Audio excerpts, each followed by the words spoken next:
আশা করছি আজকের এপিসোড আপনাদের অনেক ভালো লাগবে। সবার আগে চলে যাব আজকের প্রথম ঘটনায়। থ্যাংক ইউ রসেল ভাই। এখন যে ঘটনাটি আমি শেয়ার করব, এই ঘটনাটি কালেক্ট করে দিয়েছে হচ্ছে আমাদের খুলনার ছোট ভাই সৈকত। এবং খুলনার যত স্টোরি আমি বলেছি সাধারণত ওই সৈকতের মাধ্যম দিয়েই, আর একটা ছেলে আছে রূপম, এই দুইজনের মাধ্যম দিয়ে খুলনার চমৎকার চমৎকার স্টোরিগুলো আমি পেতাম। এবারও সৈকত আমাকে খুব সুন্দর একটা স্টোরি এনে দিয়েছে। তো যিনি বলেছেন, তো উনি সঙ্গত কারণ ওনার নামটা বলতে নিষেধ করেছেন, এমনি আদার্স সবকিছু বলতে বলেছেন, কারণ যার সাথে যে ইসের সাথে ঘটনা তার আত্মীয় হয়তো উনি, এই জন্য উনি সঙ্গত কারণে নামটা বলতে নিষেধ করেছেন। তো ঘটনাটির স্থান হলো সাতক্ষীরা জেলার আশাশুনি থানার আনুলিয়া ইউনিয়ন, এবং এই আনুলিয়া ইউনিয়নের আকসরা বাজার নামে একটা গ্রাম আছে।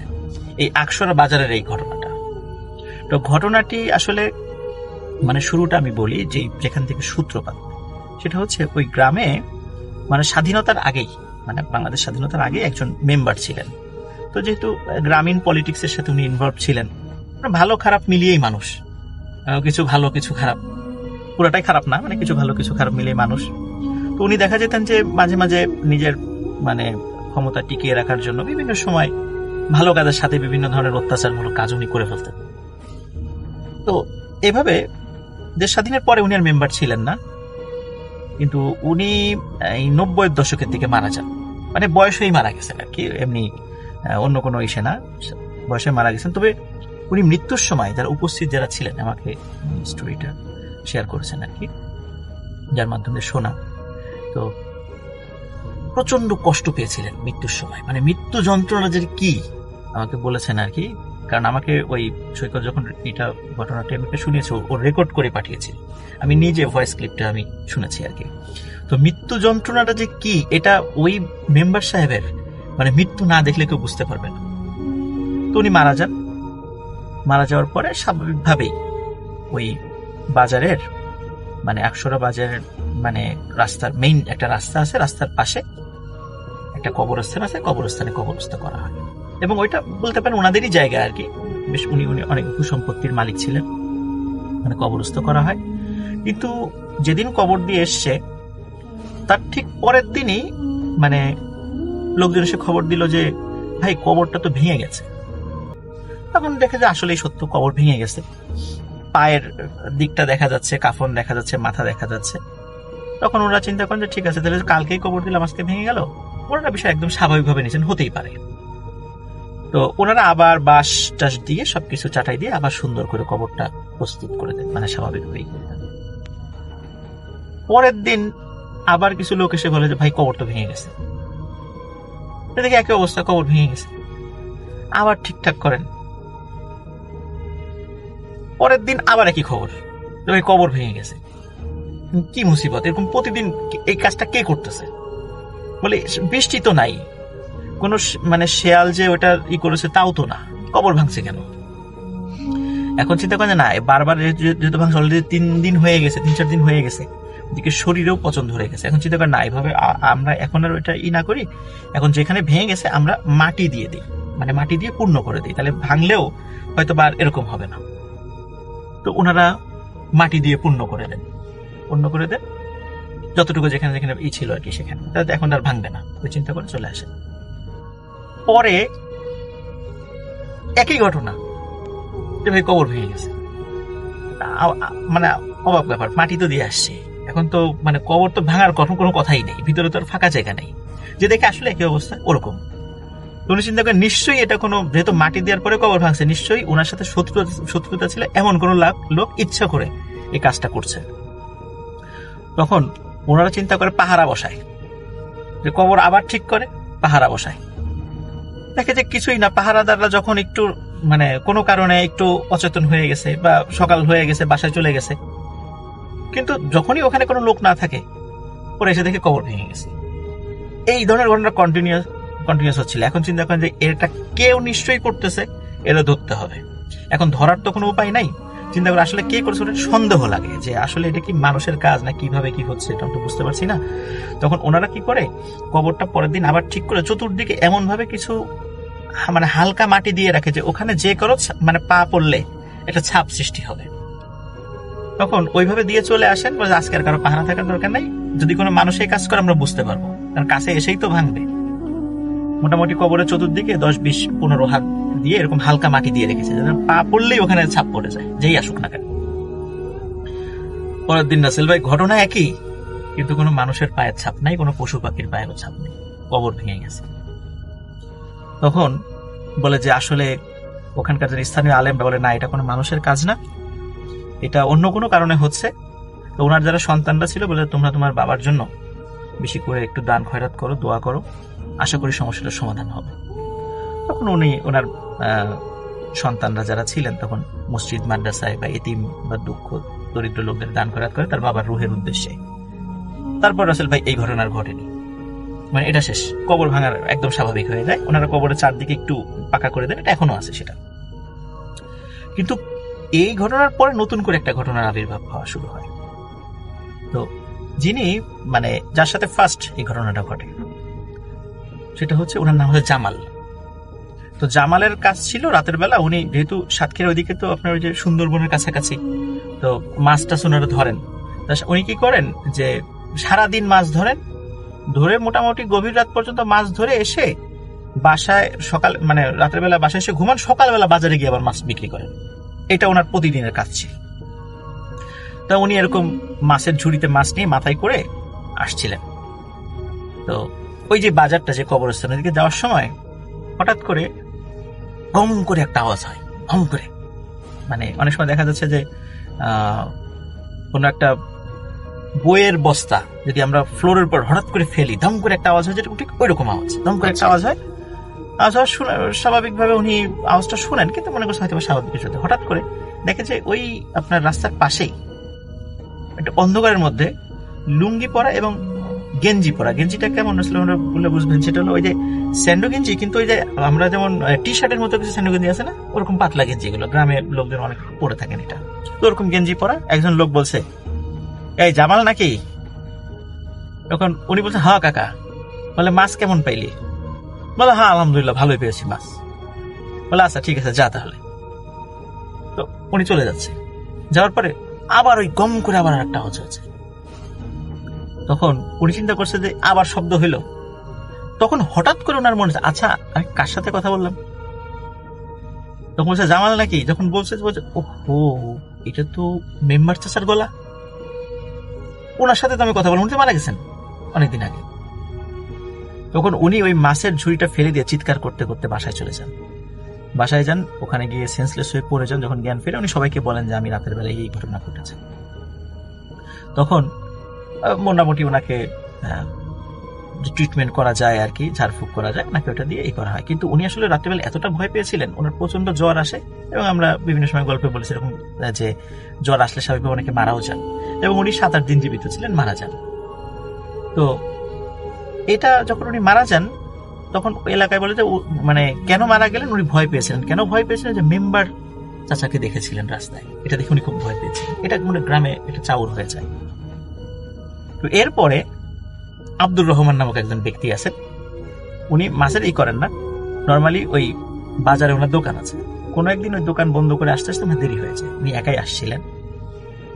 উনি আসার সময় হঠাৎ করে একটা ওই যে ঠিক ওরকম ভম করে একটা আওয়াজ হয়। আওয়াজ হওয়ার পর উনি দেখেন যে সামনে একজন লোক দাঁড়ানো। বলে, কি রহমান নাকি? বলে, জি চাচা। বলে, কি আজকে দেরি হলো কেন? বলে, অনেক আজকে হাটের দিন ছিল, অনেক কাজ টাজ ছিল, এই জন্য, আর তাছাড়া গঞ্জ থেকে মাল আসবে, মাল আসতে দেরি হয়েছে, এই জন্য দোকানটা বন্ধ করতে দেরি হয়ে গেছে। এই কথা বলতে বলতে আব্দুর রহমানের মাথায় খেয়াল আসছে যে কিরে, উনি তো মারা গেছেন, এটা কে তাহলে? তখন উনি প্রচন্ড জোরে চিৎকার করেন এবং চিৎকার করে লোক ডাকা শুরু করেন। তখন দেখে কি ওই লোকটা আস্তে আস্তে কাছে আসছে এবং শরীরের আকৃতিটা আরো বড় হচ্ছে, এবং ওনাকে একদম মানে ওনার গলা ধরে মানে একদম উঁচা করে ছুঁড়ে ফেলে দেন, এবং উনি যায় পড়েন একটা কাঁটাতারের উপরে, এবং ওই কাঁটাতারের ওইখানে ছিল একটা মাদ্রাসার বাউন্ডারি, মাদ্রাসার বাউন্ডারিটা আসলে কাঁটাতার দিয়ে ঘেরা। উনি কাঁটাতারের উপরে পড়ে যান, মারাত্মকভাবে আহত হন, এবং উনি চিৎকার চেঁচামেচি করেন। তখন ওই মাদ্রাসার স্টুডেন্টরা ঘুম থেকে জেগে যায়, হুজুররা চলে আসে দেখে যে ওনার এই অবস্থা। তখন ওনাকে সেবা শুশ্রূষা করে আস্তে আস্তে উনি সুস্থ হন, উনি আর মারা যান নাই, কিন্তু এলাকাতে এই ঘটনাটা চাউর হয়ে যায় যে এই রাস্তাতে আসলেই এই মেম্বার চাচাকে দেখা যায়। তখন মোটামুটি অনেকেই রাতের বেলা ওই রাস্তা দিয়ে মানে আসার ক্ষেত্রে কখনো একা আসেন না। আরও একটা মজার বিষয় রাসেল ভাই, সেটা হচ্ছে যে এই ঘটনাটা কিন্তু এখন পর্যন্ত চলমান। ও এখনো চলছে? এখনো চলছে। হুম। যারা অনেকে ভুল করে, অনেকে তো জানেন না, কেউ তো আত্মীয় বাড়িতে গিয়েছেন বা কোনো কারণে যারা জানেন না, তারা অনেক সময় একা চলার সময় যে সবসময় যে দেখেন বিষয়টা এমন নয়, তবে মাঝে মাঝেই দেখেন। এখন পর্যন্ত সেটা চলছে স্টিল নাও। এবং আমাকে যিনি ঘটনাটা বলেছেন উনি মানে 100% হলফ করে বলছেন যে ঘটনাটা 100% সত্যি। কেউ যদি জাজ করতে চায়, ঠিকানা তো সব বলেই দিয়েছে যে ওই গ্রামের সাতক্ষীরা জেলার ওই ইসে গেলেই এই ঘটনাটা শুনলে বুঝতে পারবে।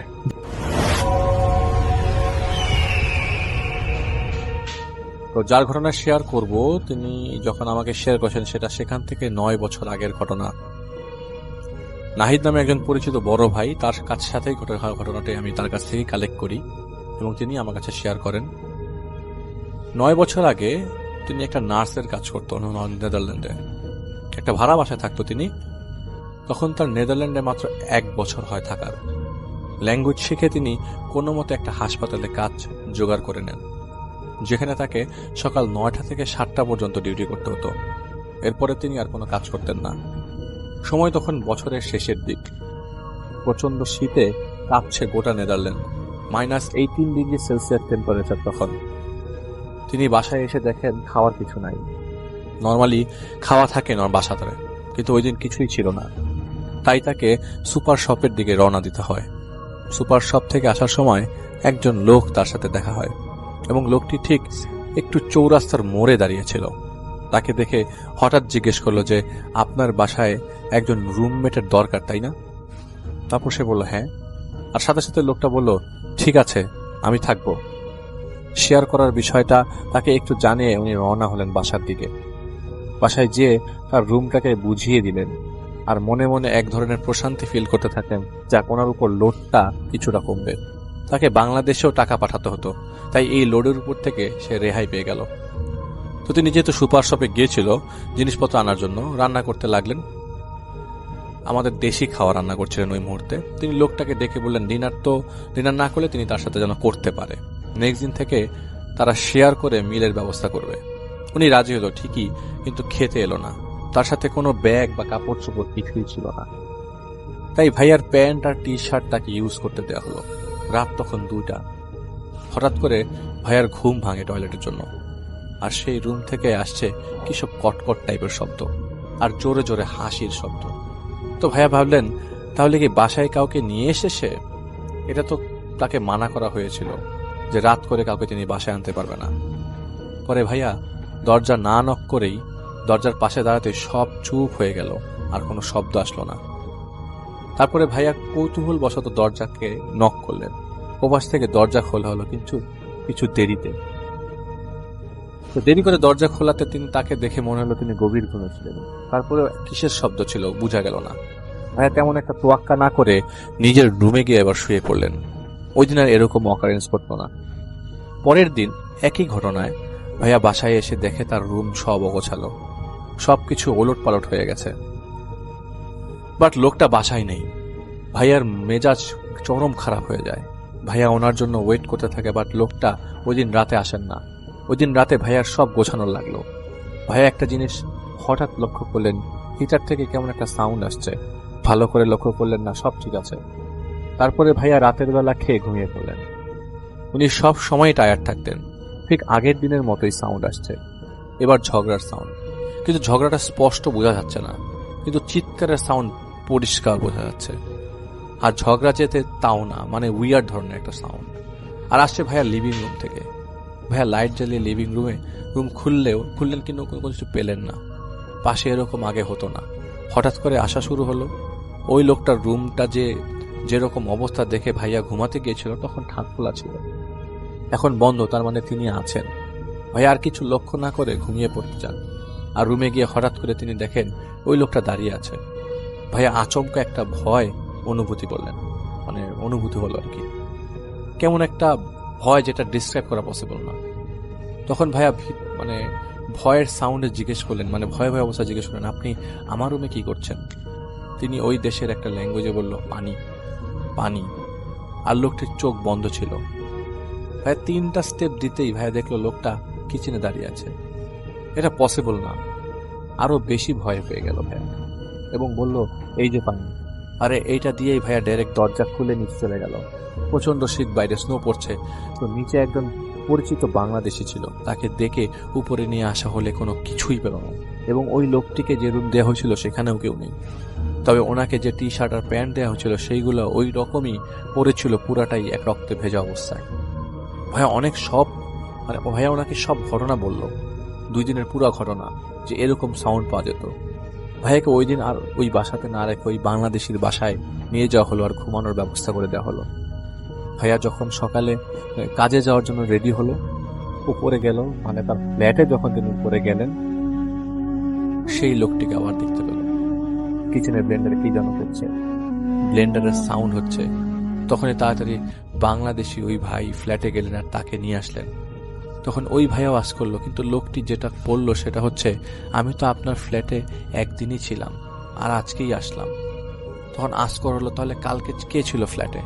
তো ভাইয়া ওনাকে আর জোরাজুরি না করে নিজেই ফ্ল্যাটটা ছেড়ে দেন আর সোল্ডার বেড থেকে অন্য জায়গায় একটা সাবলেট নিয়ে ওঠেন। আর যাকে পেলেন তিনিও বাংলাদেশি। যাক, এরকম তার হওয়ার চান্স নাই। তিনি দিব্যি কাজ করতে লাগলেন। যেহেতু নার্স ছিলেন, সারাদিনই কাজকর্ম করতেন, বাসায় আসতেন রাত্রে 7টার দিকে, এসে কোনো মতে কথাবার্তা বলেই ঘুমিয়ে পড়তেন। তখন জানুয়ারি কি ফেব্রুয়ারি হবে, অনেক শীত।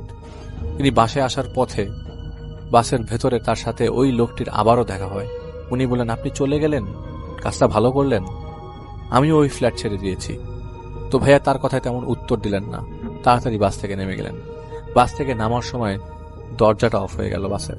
আর এটা আপনিও বুঝেন, বাস থেকে নামার পর দেখলো বাস থেকে কেউ নামে না। আর বাসের জানালা দিয়ে ওই লোকটি তার দিকে অবাক দৃষ্টিতে তাকিয়ে আছে। তিনি আর তেমন লক্ষ্য না করে সামনের দিকে আগাতে লাগলেন। বাসার কাছে আসার আগে হঠাৎ সেই লোকটি আবার তার সাথে দেখা করলো আর বলল, আমি জাস্ট তোমাকে বলেছিলাম আমাকে মুক্তি করে দিতে, বাট তুমি বুঝলে না, আমার মুক্তির দরকার। ভাইয়া বোঝে নাই মুক্তির দরকার মানে। যারা বাংলাদেশের বাইরে কাজ করে তাদের কাছে এসবকে টাইম দেওয়ার কোনো টাইম নাই। তো উনি বাসায় চলে যায় আর যাদের সাথে থাকে তাদেরকে বলে যে এই ঘটনা আমি বুঝলাম না, তার সাথে কি ঘটছে। তারা অবিশ্বাসের সাথে সাথে অনেক মজা পান এই ব্যাপারটাতে, মানে অবিশ্বাসও করছে আবার হাসাহাসি করছে। তার ঠিক 1 সপ্তাহ পর ভাইয়া যে হসপিটালে কাজ করছে, এমন সময় প্রায় 20-30 জন লোক একটা দল আসে এবং এদের সাথে পাদ্রী স্বরূপ কয়েকজন লোক থাকে। তারা ডেড বডি রাখার ফ্রিজ রুমের দিকে গেছে। অনেক নার্সই কৌতূহল বশত যাচ্ছে ফ্রিজিং রুমের দিকে। তো ওনার কলিগরা মিলে ফ্রিজিং রুমের দিকে গেলেন। যাওয়ার পর সবাই বলা বলি করতে লাগলেন, এই ডেড বডিটা প্রায় 1 বছর ধরে এখানে, আজকে এটাকে নেওয়ার জন্য লোকজন এসেছে। উনিও একটু উকি মারলেন। উকি মেরে উনি প্রায় মাটিতে পড়ে গেলেন। যে এতদিন যে লোকটা তার সামনে আসছিল, এতদিন যে লোকটার সাথে তিনি প্রায় সময় ফেস মিট করছিল, এটা সেই লোকটা যার সাথে তিনি কথা বললেন, 2 রাত ছিলেন। তার ওইসব কর্মকাণ্ডে তিনি ভয়ও পেয়েছেন। তার খালি একটা কথাই বারবার মনে পড়ছিল, তাকে আমাকে মুক্তি দাও, আমার মুক্তি দরকার। ভাইয়া দেখলো ওনাকে বের করে নিয়ে যাওয়া হচ্ছে। এমন সময় উনি ওই 20 থেকে 30 জনের দলকে জিজ্ঞেস করলেন, ভাইয়া উনি 1 বছর ধরে এখানে, উনি মারা যান কিভাবে? বললো, উনি মারা গিয়েছিলেন কিভাবে তা জানি না, তবে কিছু একটা ঘটেছে। ওনার একজন আত্মীয় শেষ পর্যন্ত ওনার ডেড বডি খুঁজে পেয়েছেন, তাই ডেড বডির দাফনের কাজ আজকেই শেষ করা হবে। আর সাথে এটাও বললেন যে ওনার ডেড বডিটা যত তাড়াতাড়ি দেয়া যায় এরকম কোথাও নাকি পাদ্রী বলছিল। 1 মিনিট দেরি করা হলে অনেক দেরি হয়ে যাবে। উনি জানতে চাইলেন কোন সিমেন্টারিতে কবর দেওয়া হবে। ভাইয়ার কাজের মানে কাজের সময় তখন শেষের দিকে, তাই পারমিশন নিয়ে 2 ঘন্টা আগেই ছুটি নিয়ে যান আর গিয়ে সিমেন্টারিতে প্রিপারেশন শেষের দিকে। ভাইয়া গেলেন এবং ওই লোকটিকে তার ব্যাপারে জিজ্ঞেস করছিলেন। তার সাথে দেখা হলো। ভাইয়া কবরের কাছে গিয়ে দাঁড়ালো। কফিন নামানোর সময় দেখা গেল ওইখানে আগেই একজনের কবর ছিল। তার ওই ভাঙা পচা কফিনটা সরানো হয়েছে আর এই কফিনটা নামানো হচ্ছে। পরে ভুলে অন্য একজনকে ওই লোকটি মনে করে কবর দেওয়া হয়। ওনার সবাই একটা বাস অ্যাক্সিডেন্ট করেন আর ওনার ডেড বডিটা ছিল ওই হাসপাতালে। যাক, ভাইয়ার এরপর মন খারাপ হয়ে যায় এবং এরপর আর তিনি কোনো কিছু ফেস করেননি ওই কবর দেওয়ার পর। এটা ছিল নেদারল্যান্ডের আমার ভূত এফএমের নেদারল্যান্ডে শেয়ার করা একটা ঘটনা। কাহিনীটি আমার সাথে শেয়ার করেছেন কাজী উপল, তিনি ঢাকা থেকে শেয়ার করেছেন। তিনি একজন চিকিৎসক এবং তিনি একটি মেডিকেল কলেজে কর্মরত আছেন এবং তিনি কাহিনীটি শেয়ার করেছেন এবং আমি তার কাহিনীটি আমি আমার মতো করে আপনাদের সাথে শেয়ার করছি। তো কাহিনীটির সময়কাল তিনি লেখেননি কবে হয়, বাট যেটা হয়েছিল যে কাহিনীটি ঘটেছিল কোন এক রমজান মাসে। যাই হোক, সেই রমজান মাসে উপল যিনি, তিনি একটি মেডিকেল কলেজে বা একটি হসপিটালে উনি কাজ করছিলেন, মানে উনি তখন ডিউটিরত অবস্থায় ছিলেন, তিনি তখন ইন্টার্ন ছিলেন এবং ইন্টার্ন অবস্থায় তারা 3 জন ইন্টার্ন কাজ করতেন এবং হাসপাতালে রোগীর সংখ্যা ছিল অনেক বেশি এবং এই রোগী সামলাতে গিয়ে তারা বেশ হিমশিম খেয়ে যেতেন। তো এরকম সময় একদিন রাতে, মানে তাকে নাইট শিফট করতে হবে, এরকম একটা সময় প্রচন্ড ভিড় যাচ্ছে এবং এর মধ্যে মানে অনেক রোগীর সংখ্যা এবং তাদের যে অন্যান্য যে তাদের যে বিভিন্ন ইউনিট ছিল সেগুলোতে আসলে মানে রোগী রাখার জায়গা হচ্ছিল না, এরকম একটা অবস্থা। তো যাই হোক, এরকম একটা সময় একটা রোগী আসলো, সেটা হচ্ছে গলায় ফাঁসি নেওয়া রোগী, গলায় দড়ি নেওয়া রোগী, এবং সে লাকিলি বেঁচে গেছে, এরকম একটা রোগী, এবং তাকে আইসিইউতে দিতে হবে। তো এরকম সিচুয়েশনে যেটা হয়, ডাক্তাররা তাড়াতাড়ি তাকে নিয়ে, যারা ডিউটিরত ডাক্তার ছিলেন উপল নিজে এবং তার সাথে আরো 2 জন, তারা নিয়ে রোগীকে মোটামুটি প্রথমে চিকিৎসা দেওয়ার চেষ্টা করেন যতটুকু, বাট তাকে আইসিইউতে যেহেতু নিতে হবে তারা খোঁজ নেন আইসিইউতে কি সিট আছে কিনা। তো অনেক খোঁজ নিয়ে জানতে পারেন যে আইসিইউতে তখন সেই সময় সিট নেই, বাট পরবর্তীতে হতে পারে, কারণ একজন রোগীর অবস্থা খুবই খারাপ, সে যদি ডিসিজড হয়ে যায় তাহলে সেখানে হয়তো এই রোগীকে প্লেস করা যাবে। তো যাই হোক, এরকম একটা সিচুয়েশন। তবে রাতের বেলা যতটুকু দেওয়া সম্ভব উপল চেষ্টা করেন রোগীকে ততটুকু ট্রিটমেন্ট দিতে, এবং ট্রিটমেন্ট দিয়ে তারা রোগীকে মোটামুটি নজরে রাখেন এবং এরকম ভাবে রাতটা পার হয়ে যায়। সকালবেলা উপলের বাসায় যাওয়ার পালা, তখন পর্যন্ত সিট খালি হয়নি। তো উপল কথা বলে, সেখানে যে নতুন ডাক্তার আছে তার সাথে কথা বলে এবং সে রেজিস্ট্রার যে আছে তাকে বলে সে চলে যায়, বলে যে এই রোগীটাকে ইসে রাখতে হবে, মানে লিস্টে রাখেন যে তাড়াতাড়ি তাকে ভেতরে ঢোকাতে হবে। তো এরকম একটা কথা বলে সে চলে যায়। তো উপল যখন রাতে ব্যাক করার পর তখন দেখে যে হ্যাঁ, ততক্ষণে বা আইসিইউতে জায়গা হয়েছে এবং রোগীকে আইসিইউতে নেওয়া হয়েছে, এবং সে দেখে সে মোটামুটি সন্তুষ্ট হয় যে হ্যাঁ, এখন হয়তো ট্রিটমেন্টটা ভালো পাবে। তো উপলের খুব আগ্রহ ছিল রোগীটার ব্যাপারে। এই আগ্রহ থাকার বিশেষ কারণ হচ্ছে জীবনে সে এরকম রোগীর কথা খুবই কম শুনেছে যে গলায় দড়ি নেওয়া বা ফাঁসি নেওয়া মানুষ বেঁচে ফিরেছে। তো উপলের খুব মানে শখ হয় যে সেই রোগীর সম্পর্কে জানতে বা রোগীটার ফিলিংস জানতে, বা ফিলিংস বলতে যে সে রোগীটার কোন ধরনের মানসিক অবস্থার মধ্যে যে সে গিয়েছিল বা কি হয়েছিল, এগুলো জানার খুব শখ তার মধ্যে থাকে। তো সে যেটা করে, সে এই কারণে রোগীর খোঁজ খবর নেয় রোগী কেমন আছে, এবং সেখানকার সেই আইসিইউর যে ডাক্তার তার সাথে কথা বলেন এবং সেখানকার রেজিস্ট্রারের সাথে কথা বলেন। তো তারা তাকে মোটামুটি খোঁজ খবর দেয়।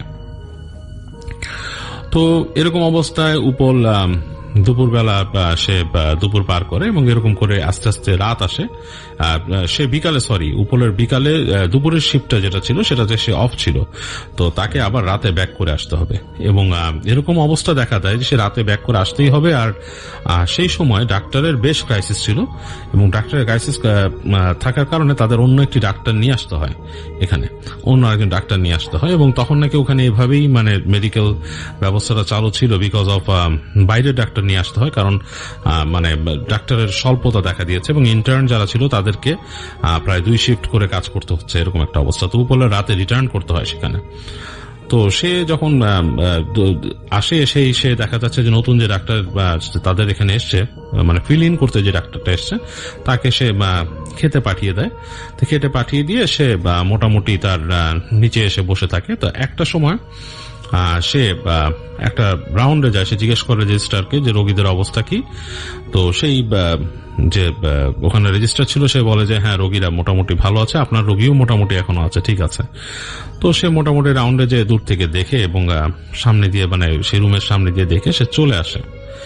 তো চলে এসে যে সে যখন তার রুমে বসে আছে, এরকম সময় এখন এখানে একটা ব্যাপার সে লিখেছে, উপর লিখেছে যে যদিও আইসিইউ ডাক্তার আছে, কিন্তু ওই রোগীর যদি কোনো সমস্যা হয়, যেহেতু ক্রিটিক্যাল রোগী, ডেথ সার্টিফিকেট ইস্যু করতে হলে তাকে গিয়ে ডেথ সার্টিফিকেট ইস্যু করে আসতে হবে, যে নাকি রোগীর মানে মূল যে ওয়ার্ডে ছিল আর কি সেখান থেকে। তো এরকম নাকি একটা সিস্টেম আছে। তো এর জন্যই নাকি উপলের এই উপল আরো যে খোঁজ খবরটা নিচ্ছিল আর কি ব্যাপারটাতে, কারণ রোগী তো খুব ক্রিটিক্যাল রোগী। তো এরকম সময় উপল তার রুমে বসে আছে এবং সেই যে ডিউটি ডাক্তার ছিল সেখানে আইসিইউ, তিনি গিয়েছেন তাকে সেহরি খেতে পাঠিয়ে দেন তারা, কারণ তখন নাকি মানে দেখা যাচ্ছে যে 2টোর পর মানে তিনি হোটেলে খাবেন এবং হোটেলে সেহরি খাবার ঠিক মতো আর কি পাওয়া যায় না, অনেক ক্রাইসিস তৈরি হয়ে যায়, কারণ অনেক মানুষ আসে, হসপিটালের লোক এবং আশেপাশের মানুষ সেহরি খেতে যায় এবং দেখা যাচ্ছে যে খাবারের স্বল্পতা দেখা যাচ্ছে, এই কারণে তাকে তারা একটু আগেই পাঠিয়ে দেয় সেহরি খেতে। তো ওই ডাক্তার নাই আইসিইউতে, তো উপলের মোটামুটি মানে সে বলে রাখে ওখানকার রেজিস্ট্রারকে এবং বয়কে যে কোনো দরকার হলে যাতে তাকে ডাকা হয়। তো উপল তার রুমে বসে আছে, এরকম সময় নাকি হন্তদন্ত হয়ে সেখানে ছুটে আসে সেই বয়, ওয়ার্ডের বয়, যে আইসিইউর ওখানে যে বয় আছে, সে ছুটে আসে, এসে বলে স্যার তাড়াতাড়ি আসেন। বলে কি ব্যাপার কি? বলে আপনার রোগী মারা গেছে, ওই যে নাকি ওয়ার্ড থেকে গেছিল ওখানে আইসিইউতে, ফাঁসির রোগী যে। তো উপল এটা শুনে সে বুঝতে পারে যে হয়তো মারাই গেছে। তো সে কিছুক্ষণ পরই মানে তার সাথে ওই ওয়ার্ড বয়ের সাথে সে রওনা দেয় ওখানে, এবং গিয়ে সে আস্তে আস্তে পৌঁছায় সেই রুমে এবং যে দেখে যে সেখানে আসলে কোনো নার্স নেই। এটার জন্য আসলে সে লিখেছে যে এটা বলার জন্য আসলে ডাক্তারকে প্রয়োজন হয় না, ডাক্তারকে প্রয়োজন হয় শুধু ফাইনাল চেক আপ করে একটা করার জন্য, আপনার জাস্ট রিপোর্টটা দেওয়ার জন্য। তো দেখা গেছে যে সেখানে যেহেতু মেশিনে নীল দেখাচ্ছে যে তার কোনো পালস নেই, মেশিনটা খুলে রাখা হয়েছে। তো উপল যে সেখানে যেটা লাস্ট তার যে চেকটা, সেটা হচ্ছে সে চোখ ডায়ালেট করে কিনা সেটা দেখার জন্য, সেটা হচ্ছে যে চোখের মনি ছোট বড় হওয়া। তো উপল যেটা করে সেটা হচ্ছে সে লাইট দিয়ে চোখে, বাম চোখে সে ফার্স্টে দেখে এবং দেখে যে কি অবস্থা আছে চোখ। তো সেটা দেখার পরে সে যখন রোগীর ডান চোখ যখন সে দেখছে, তো সে চোখ খুলে চোখের মধ্যে লাইট মারে।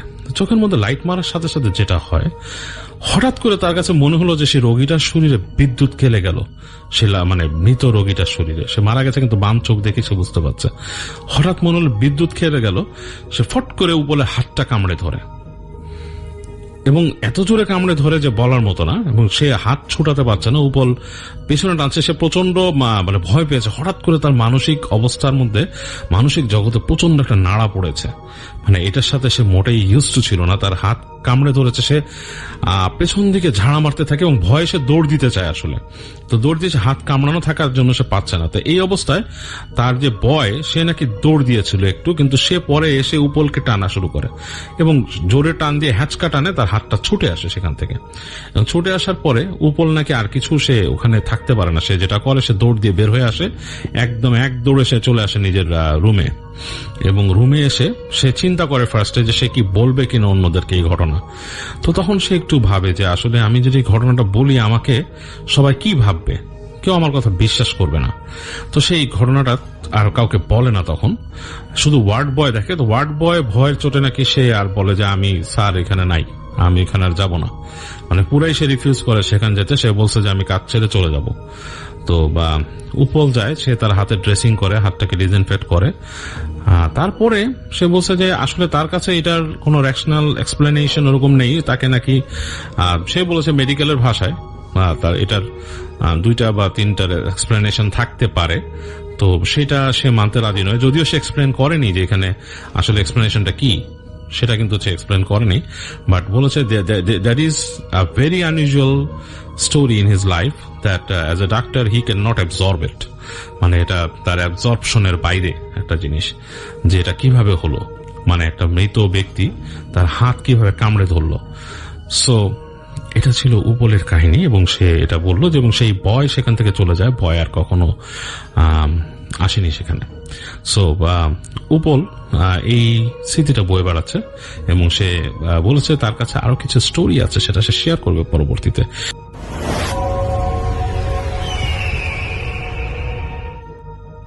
এখন যে ঘটনাটি আপনাদের সাথে শেয়ার করব, এই ঘটনাটি হাফিজ ভাইকে যিনি দিয়েছেন তার নাম হচ্ছে জয়নাল। আর ঘটনাটি ঘটেছিল হাফিজ ভাইয়ের নিজ গ্রাম গাইদঘাট গ্রামে, যেটি চুয়াডাঙ্গা জেলার একটি গ্রাম। আর এই জয়নাল ভাইয়ের বয়স ছিল ওই সময় 12 কি 13 বছর, আর সময়টা ছিল 1997 সাল। জয়নাল ভাইয়ের বড় ভাইয়ের একটা ক্যাসেট প্লেয়ার ছিল। জয়নাল ভাইয়ের বড় ভাই যখন বাইরে বের হতেন তখনই জয়নাল ভাই ওই ক্যাসেট প্লেয়ারে গান শুনতেন। আর এই জয়নাল ভাইয়ের একটা নেশা ছিল নতুন নতুন ক্যাসেট সংগ্রহ করা। একদিন কি হয়েছে, জয়নাল ভাইয়ের দুলা ভাই একটি নতুন সাইকেল নিয়ে বেড়াতে আসছেন তার শ্বশুর বাড়ি, মানে দুলা ভাইয়ের শ্বশুর বাড়ি মানে জয়নাল ভাইদের বাড়িতে। তো নতুন জামাই আসছেন, গল্প গুজব হচ্ছে। এখন জয়নাল ভাই কি করেছেন, দুলা ভাইয়ের কাছ থেকে তার বাইসাইকেলটা চেয়ে নিয়ে বাইরে বের হয়েছেন। তো ওই গ্রামেই এই জয়নাল ভাইয়েরই আর এক বন্ধুর নানির বাড়ি। তো সেই বন্ধুটা অবশ্য নানির বাড়িতে ওই সময় ছিল। তো বাইসাইকেল নিয়ে বন্ধুর কাছে গিয়েছে। তো বন্ধু একটা বুদ্ধি দেয় যে জয়নাল চল জয়রামপুর গ্রামে যাই। এই জয়রামপুর গ্রাম হচ্ছে এই বন্ধুর বাড়ি। নিজ গ্রামে একটু বাইসাইকেল নিয়ে ঘুরতে যাবে এই সময়। জয়নাল ভাইও রাজি হয়ে যান। আর একটা কারণ ছিল রাজি হওয়া, সেটা হচ্ছে যে ওই জয়রামপুর গ্রামে একটা ক্যাসেটের দোকান ছিল। এখন তো আমরা এই ক্যাসেটগুলো দেখি না, ওই সময় ফিতার ক্যাসেট ছিল, ভিতরে ফিতা থাকতো, ম্যাগনেটিক ফিতা। এগুলা ক্যাসেট প্লেয়ারের ভিতরে ঢুকালে ওগুলা ঘুরতো, চলতো। এটা তো অনেকেই দেখেছেন। এখন তো এগুলো আসলে ওইভাবে চলে না। এই ক্যাসেটের যুগের পর আসলে সিডির যুগ, এখন সিডির যুগও শেষ হয়ে গেছে। তো যাই হোক, উনি ক্যাসেট কিনবেন এই চিন্তা করেছেন। ওই চিন্তা করেই মূলত ওই জয়রামপুর গ্রামে যাওয়ার জন্য উনি সম্মতি দিয়েছেন। তো দুজন মিলে জয়রামপুর গ্রামের দিকে রওনা হয়েছেন। ক্যাসেট কেনার টাকাটা ওই সময় কিন্তু জয়নাল ভাইয়ের কাছে ছিল। তো গাইডঘাট রেল স্টেশন থেকে প্রায় 4 কিলোমিটার দূরে এই জয়রামপুর গ্রাম। সম্পূর্ণ রাস্তা রেল লাইন দিয়ে যাওয়া যায় এবং এই রেল লাইনের সম্পূর্ণ অংশটাই মাঠ বা আশেপাশের ক্ষেত খোলা দেখা যায়, কোনো ঘর বাড়ি নাই। আরেকটি রাস্তা গ্রামের ভেতর দিয়ে যাওয়া যায়, যেটা আরেকটা রাস্তা আছে, সেটা অল্প 2-1 জায়গায় কিছু মাঠ, পাশাপাশি 3টা গ্রাম এরকম রয়েছে আর কি, এগুলো পার হয়ে যেতে হয়। সময়টা ছিল শীতকাল। দুজন শীতের পোশাক পরে বিকেলের দিকে জয়রামপুরের দিকে রওনা দেয়।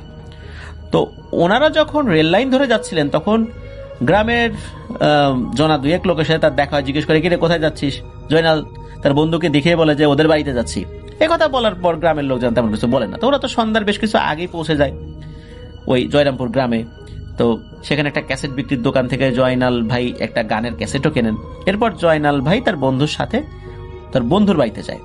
তো একটা জিনিস বলে রাখা ভালো, এই জয়নাল ভাই তার বড় ভাইয়ের সাথে এর আগে অনেকবার এসেছে জয়রামপুর গ্রামে।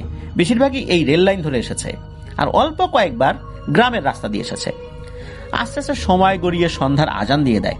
শীতের সময় হয়, চারদিকে অন্ধকার নেমে এসেছে। জয়নাল ভাই তার বন্ধুকে বাড়ি যাওয়ার জন্য বারবার বলতে থাকে। তার বন্ধুও বলে একটু পর যাচ্ছি, একটু পর যাচ্ছি। মূলত তার বন্ধু তার নিজের বাড়িতে আসলে আসছে, তো চিন্তা করছে যে তার বাবা তো এখনো বাড়িতে আসে নাই, বাবা বাড়িতে আসলে বাবার কাছ থেকে কিছু টাকা নেব, তারপরে আবার জয়নালের সাথে গাইডঘাট গ্রামে চলে যাব তার নানির বাড়িতে। তো এই যে জয়নাল ভাই বারবার বাড়ি যাওয়ার জন্য বলতে থাকলেও এক পর্যায়ে রাগ করে বলে যায় আমি চলে গেলাম। আর তার বন্ধুও বলে যে আমার আব্বা এখন আসলো না, টাকা ছাড়া যায় কিভাবে, তুই চলে যা, আজকে আর আমি যাব না। এদিকে জয়নাল ভাই তার বন্ধুর মুখে এই কথা শোনার পর তার রাগ আরো বেড়ে যায়। তো উনি কি করেছেন, রাগ করে একাই সাইকেল নিয়ে বেরিয়ে গেছেন। এদিকে চারদিকে অন্ধকার হয়ে এসেছে। সাইকেল নিয়ে জয়রামপুর মাঠ পাড়া নামক একটা এলাকা ছিল, ওইখানে চলে আসছেন। শীতকাল হলেও বেশ কিছু দূরে জিনিস দেখা যাচ্ছে, তখন ওইভাবে কুয়াশা তখনও পড়ে নাই। তো উনি গ্রাম ছেড়ে কিছুটা দূরে চলে এসেছেন। তখন রেল লাইনের ডান পাশে একটা মাটির রাস্তা দেখতে পান। তো উনি মনে করছেন এটা বুঝি ওই গ্রামে যাওয়ার রাস্তা। বলে রাখা ভালো, জয়রামপুর থেকে একটু মাঠ পার হয়ে ওই গ্রামটা পড়ে। তো ওই গ্রামের পরে চাঁদপুর গ্রামের ভেতর দিয়ে গাইডঘাট গ্রামে আসা যায়। তো জয়নাল ভাইও 2-3 বার এই সকল গ্রাম দিয়ে জয়রামপুর এসেছে। তো জয়নাল ভাই ভেবেছে এটাই বুঝি সেই রাস্তা। তো উনি ওই রাস্তায় ঢুকে গেছেন সাইকেল নিয়ে। তো ওই মাটির রাস্তায় যাওয়ার কারণ হচ্ছে যদি রেল লাইন ধরে উনি যান সেক্ষেত্রে তার বাইসাইকেলটি ছিনতাইকারীরা নিয়ে যেতে পারে, কারণ ওই রাস্তায় রাতের বেলা লোকজন চলাফেরা করে, ওই সময় চুরি ছিনতাই হতো।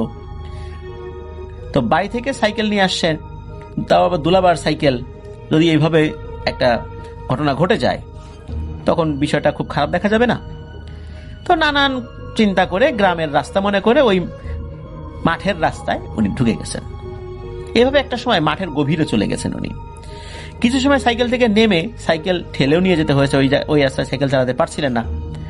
একটা পর্যায়ে এই জয়নাল ভাই চারদিকে আখের ক্ষেত মানে কুশোরের ক্ষেত দেখতে পান। কোথাও কোনো মানুষ বা গ্রাম আর উনি খুঁজে পাচ্ছেন না।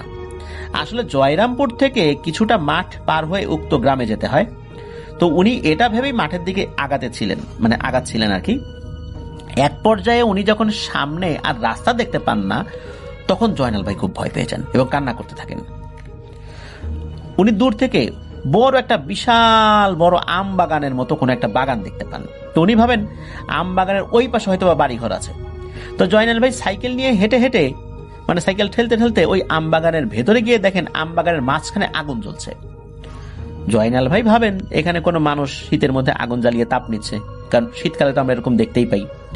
তো জয়নাল ভাই আগুন দেখে যেমন খুশি হন, একটু ভয়ও পাচ্ছিলেন, যদি তারা খারাপ মানুষ হয় তাহলে তারা সাইকেলটা কেড়েও নিতে পারে। তারা ভাবতে ভাবতেই জয়নাল ভাই সাইকেল নিয়ে আগুনের কাছে চলে যান।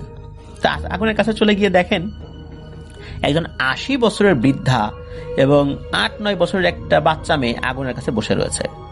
তখন ওই ছোট মেয়েটি বৃদ্ধার চুলের মধ্যে উকুন খুঁজছে। তারা জয়নাল ভাইকে দেখে হতভম্ব হয়ে যান। তো জয়নাল ভাই ওই বৃদ্ধা মহিলাকে দেখে কান্নাকাটি শুরু করেন এবং বলেন, দাদি আমাকে বাড়ি দিয়ে আসেন। তো জয়নাল ভাইয়ের মুখে এই কথা শুনে কিছুক্ষণ চুপ থাকেন ওই বৃদ্ধা। ওদিকে জয়নাল ভাই তো কান্না করেই যাচ্ছেন। তো কান্না করা দেখে ওই বৃদ্ধা বলেন, এই বেটা কান্না থামা, আমি তোকে তোর বাড়ি পৌঁছে দিয়ে আসবো, তোর কোনো সমস্যা হবে না, ভয় পাস না। তখন ওই বৃদ্ধা জিজ্ঞেস করে, এই বেটা বল তোর বাড়ি কোথায়? তখন জয়নাল ভাই বলে যে গাইদঘাট গ্রামে। তখন ওই বৃদ্ধা হাত দিয়ে দুটা বাড়ি দিয়ে একটা শব্দ করে। আমরা যেমন 2 হাত দিয়ে তালি বাজাই না, ঠিক সেইভাবে শব্দ হওয়ার সাথে সাথে একটা আম গাছ থেকে দ্রুত কয়েকটা হনুমানের মতো প্রাণী নেমে আসে এবং জয়নাল ভাইয়ের দিকে খুবই রাগান্বিত ভাবে তাকিয়ে মুখ দিয়ে বিশ্রী রকমের শব্দ করছে। তো এটা দেখে জয়নাল ভাই অনেক ভয় পেয়ে যান, আরো কান্নাকাটি করতে থাকেন। তখন ওই বৃদ্ধা ওই হনুমানের মতো প্রাণীকে বলেন যে এই ছেলে বিপদে পড়ে আমাকে দাদি ডাকছে আর আমার কাছে সাহায্য চাইছে, এই ছেলেটাকে সাহায্য করতে হবে, চল একে ওর গ্রামে পৌঁছে দিয়ে আসি। তখন রাত আনুমানিক সর্বোচ্চ 8টা হবে। সেই সময়ের প্রেক্ষিতে আর শীতকালে আর ওই গ্রামে রাত 8টা মানে তো অনেক রাত। তো ওই বৃদ্ধা জয়নালকে বলে, যে বেটা তুই আমাদের পিছনে পিছনে আসবি। জয়নাল বলে, হ্যাঁ দাদি আসবো। কিন্তু ও তখনও কিন্তু কান্না করেই যাচ্ছে। প্রথমে ওই হনুমানের মতো প্রাণীটা যাচ্ছে আর তার পিছনে পিছনে ওই বাচ্চা মেয়েটি, তার পেছনে বৃদ্ধার পিছনে জয়নাল, এইভাবে হাঁটা শুরু করেছে। এক পর্যায়ে তারা রেল লাইনে উঠে পড়ে। এভাবে কিছুদূর হাঁটার পর ফাঁকা পুল নামক একটা জায়গায় চলে আসেন তারা। যারা গাইদঘাট এবং জয়রামপুর আছেন তারা হয়তো বা বুঝতে পারবেন, এই জায়গাটা চিনে থাকবেন। এই ফাঁকা পুলের উপরে 2জন লোক বসেছিল। তো তাদের কাছ থেকে যখন এনারা কিছুটা দূরে, তখন ওই 2জন ব্যক্তি তড়িঘড়ি করে মাঠের ভিতরে ও মা গো বাবা গো বলে এ কি দেখলাম রে বলে দৌড়াতে থাকে। তো জয়নাল কিন্তু এদের দৌড়ানোর কারণ আসলে এভাবে বুঝে উঠতে পারে না।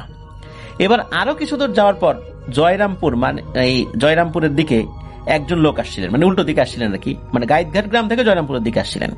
তো উনি যখন একটু দূরে, আর যখনই এই জয়নাল ভাইদের এই হাঁটার লাইন যেটা আসছিল, সামনে একটা হনুমানের মতো প্রাণী এটা সেটা যেগুলো আছে আর কি, যখনই মুখোমুখি হয়েছে তখন ওই লোকটা চিৎকার দিয়ে মাঠের দিকে দৌড়াতে থাকে, ওরে বাবা গো মা গো রে, খেয়ে ফেললো রে। তো জয়নাল ভাই এবার হাত দিয়ে ইশারা করে ডাকতেছে, ও ভাই ভাই ভয় না, এদিকে আসো এদিকে আসো। আসলে লোকগুলো যে আসলে কেন ভয় পাচ্ছে এটা কিন্তু জয়নাল ভাই বুঝতে পারছে না। তো যাই হোক, আগের মতোই তারা হাঁটছেন। তারা যখন গাইদঘাট গ্রামের কাছাকাছি পৌঁছে যাবেন, মানে পৌঁছানোর একটু আগে একটা জায়গা আছে, তাকে স্মৃতিসৌধ বলে। বাংলাদেশের যে কয়েকটা রেল দুর্ঘটনার ইতিহাস আছে, অন্যতম ভয়াবহ দুর্ঘটনাটি এই জায়গায় ঘটেছিল। পুরো একটি ট্রেন এখানে পড়ে গিয়েছিল এবং শত শত মানুষ এখানে নিহত হয়েছিলেন। এবং স্মৃতি হিসাবে এখানে একটি শহীদ মিনার বা একটা স্মৃতিসৌধ করা হয়েছে। এই স্মৃতিসৌধের আশেপাশে অনেক ভৌতিক ঘটনা রয়েছে, এগুলো পর্যায়ক্রমে ইনশাল্লাহ হাফিজ আমাদেরকে পাঠাবেন বলে বলেছেন। তো যাই হোক, ওইখানে অনেকগুলো খেজুর গাছ ছিল। রাতে বা দিনে যারা ওখানে ওই খেজুর গাছটা ইজারা নিতেন আর কি, রস সংগ্রহ করতেন, তারা কিন্তু ওখানে পাহারা দিতেন, রাতে হোক দিনে হোক। কারণ রাস্তার পাশে হওয়ার কারণে অনেক বাচ্চা ছেলেবেলে দুষ্টু লোকজন এই রস খেত, রসের হাড়িগুলো নষ্ট করে ফেলতো, ঢিল দিত, হাড়িগুলো ভেঙে ফেলতো, এই জন্য কিন্তু সবসময় পাহারা দিতে হতো। তো এই স্মৃতিসৌধের কাছে বসে একজন লোক পাহারা দিচ্ছিলেন আর কি। যখনই জয়নাল ভাই এবং অন্যরা ওইটার কাছাকাছি আসছে, তখনই ওই ব্যক্তিরা এক চিৎকার দিয়ে বাড়ির দিকে দৌড় দিয়েছে। মেরে ফেললো রে, মেরে ফেললো, খেয়ে ফেললো, বাঁচাও বাঁচাও বলে গ্রামের দিকে দৌড় দেওয়া শুরু করেছে। তো আবার ওই জয়নাল ভাই, সেই বৃদ্ধা বাচ্চা মেয়েটা, তাই হনুমানের মতো প্রাণীটা, ওই মেয়েটা চলতে থাকে। তাদের কিন্তু কোনো ভ্রুক্ষেপ নাই। হঠাৎ ওই বৃদ্ধা উনি কথা বলে ওঠেন। এতটা পথ কিন্তু কোনো কথা উনি বলেন নাই। ওই বৃদ্ধা, তারা হেঁটে যাচ্ছে তো হেঁটেই যাচ্ছে। জয়নাল ভাইকেও কোনো কিছু বলেন নাই, মানে সামনের দিকে তারা যেদিকে যাচ্ছে জয়নাল ভাইও ওইভাবেই যাচ্ছে আর কি। হঠাৎ করে বৃদ্ধা মহিলাটা বলে ওঠেন যে, বাপু রে, এই রাস্তাটা একটু ঘুরে যা, সোজা রাস্তায় না গিয়ে একটু বেঁকে যেতে হবে। তখন জয়নাল ভাই কি করেছেন, যে সোজা রাস্তায় যেতে নিষেধ করলেন কেন, আবার কোনো বিপদ আপদ কিনা। উনি একটু উকি দিয়েছেন, তখন দেখেন ভয়ঙ্কর একটা গোখরা সাপ, এটা স্বাভাবিক সাপ থেকে অনেক বড়, ফনা তুলে রাস্তার সামনে দাঁড়িয়ে আছে। তখন জয়নাল ভাই বুঝতে পারেন যে সামনে এই সাপটার কারণে ওই বৃদ্ধাটি একটু ঘুরে যেতে বলেছেন। জয়নাল ভাই এটা দেখে ভয় পেলেও উনি আসলে, যেহেতু সাথে লোক রয়েছে, উনি ভয়টা আসলে ওইভাবে অনুভব করেন নাই, হালকা ভয় পেয়েছিলেন আর কি। তো জয়নাল ভাই বৃদ্ধাটাকে ধন্যবাদ দেন যে, দাদি, এখন তো সাপের কামড় থেকে তুমি বাঁচাই দিলা, তুমি আসলে ভালো। তো এরপর আবার তারা চলতে থাকেন। মিনিট 5 পরে রেল লাইন শেষ করে গ্রামের মাটির রাস্তায় যখন যাবেন, তখন ওই বৃদ্ধা বলে ওঠে যে, বাপুরে, তুমি কিন্তু তোমার গ্রামে চলে আসছো, এখন তুমি একাই যেতে পারবা। তখন আবার ওই জয়নাল ভাই বলে ওঠে, দাদি, আমার সাথে আমাদের বাড়িতে চলেন। তখন বৃদ্ধা বলে, এই বেটা, তোর বাড়িতে গেলে আমার কি খেতে দিবি? তখন জয়নাল ভাই বলে, দাদি, আমাদের বাড়িতে মিষ্টি আছে, দুলাভাই নিয়ে আসে, তোমাকে খাওয়াইতে পারি।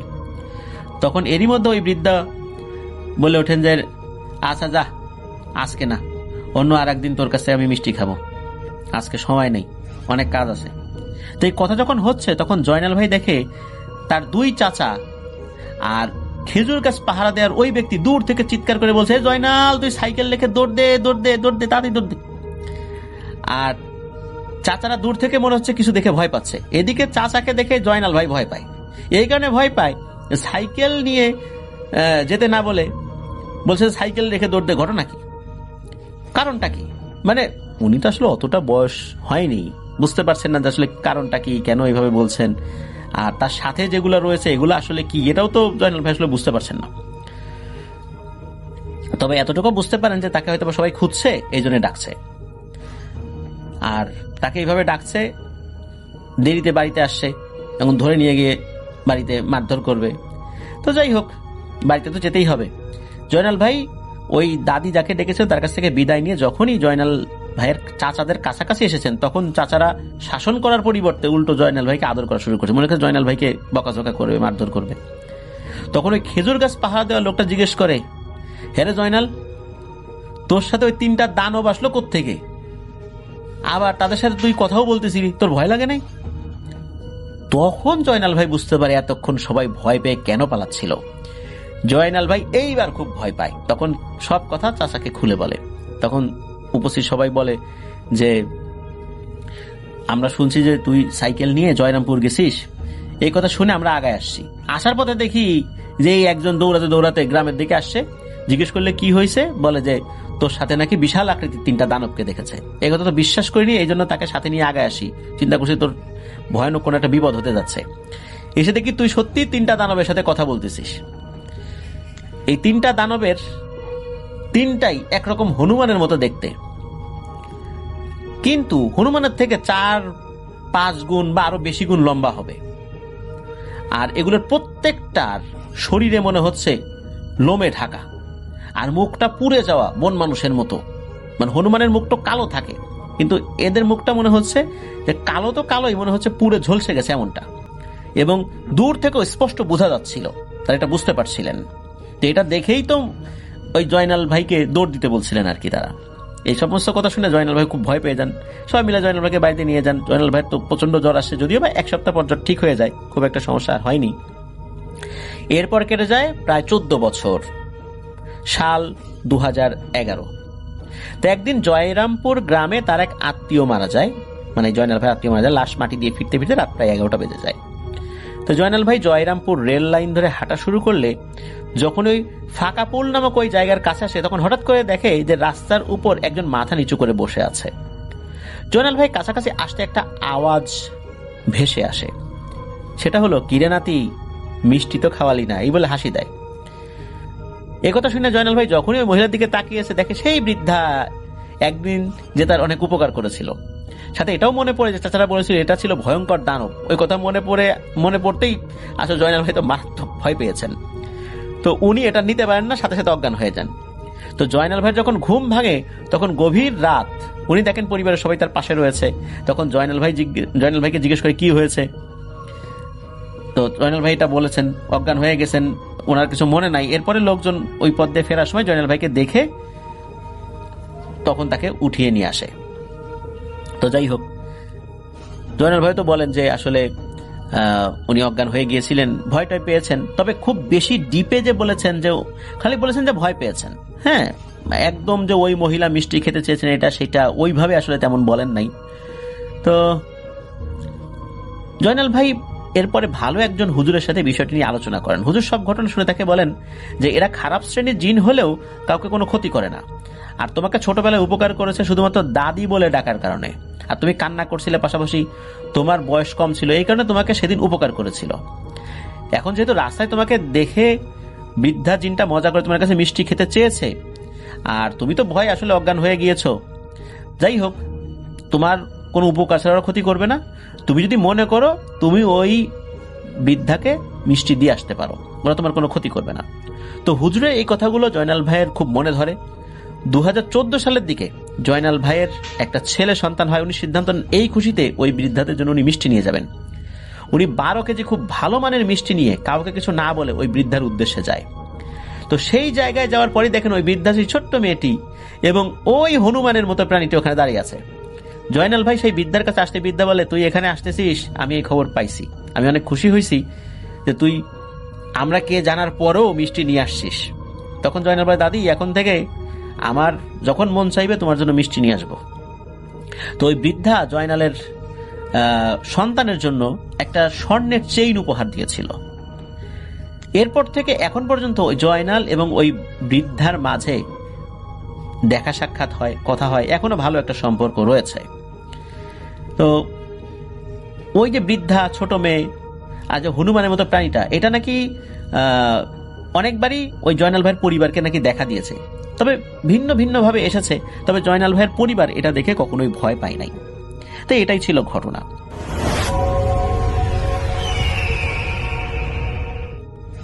আমি আজকে যে গল্পটা বলবো, যে ঘটনাটা বলবো, সেটা আমাদের ক্যান্টনমেন্টের, যশোর ক্যান্টনমেন্টের বাসার পাশের বাসার ঘটনা।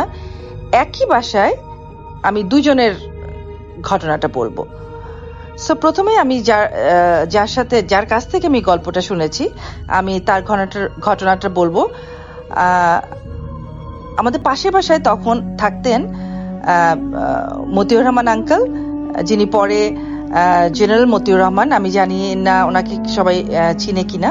জেনারেল মতিউর রহমান আঙ্কেল আমাদের পাশের বাসায় থাকতেন। ওনার তখন 3টা ছেলে মেয়ে ছিল।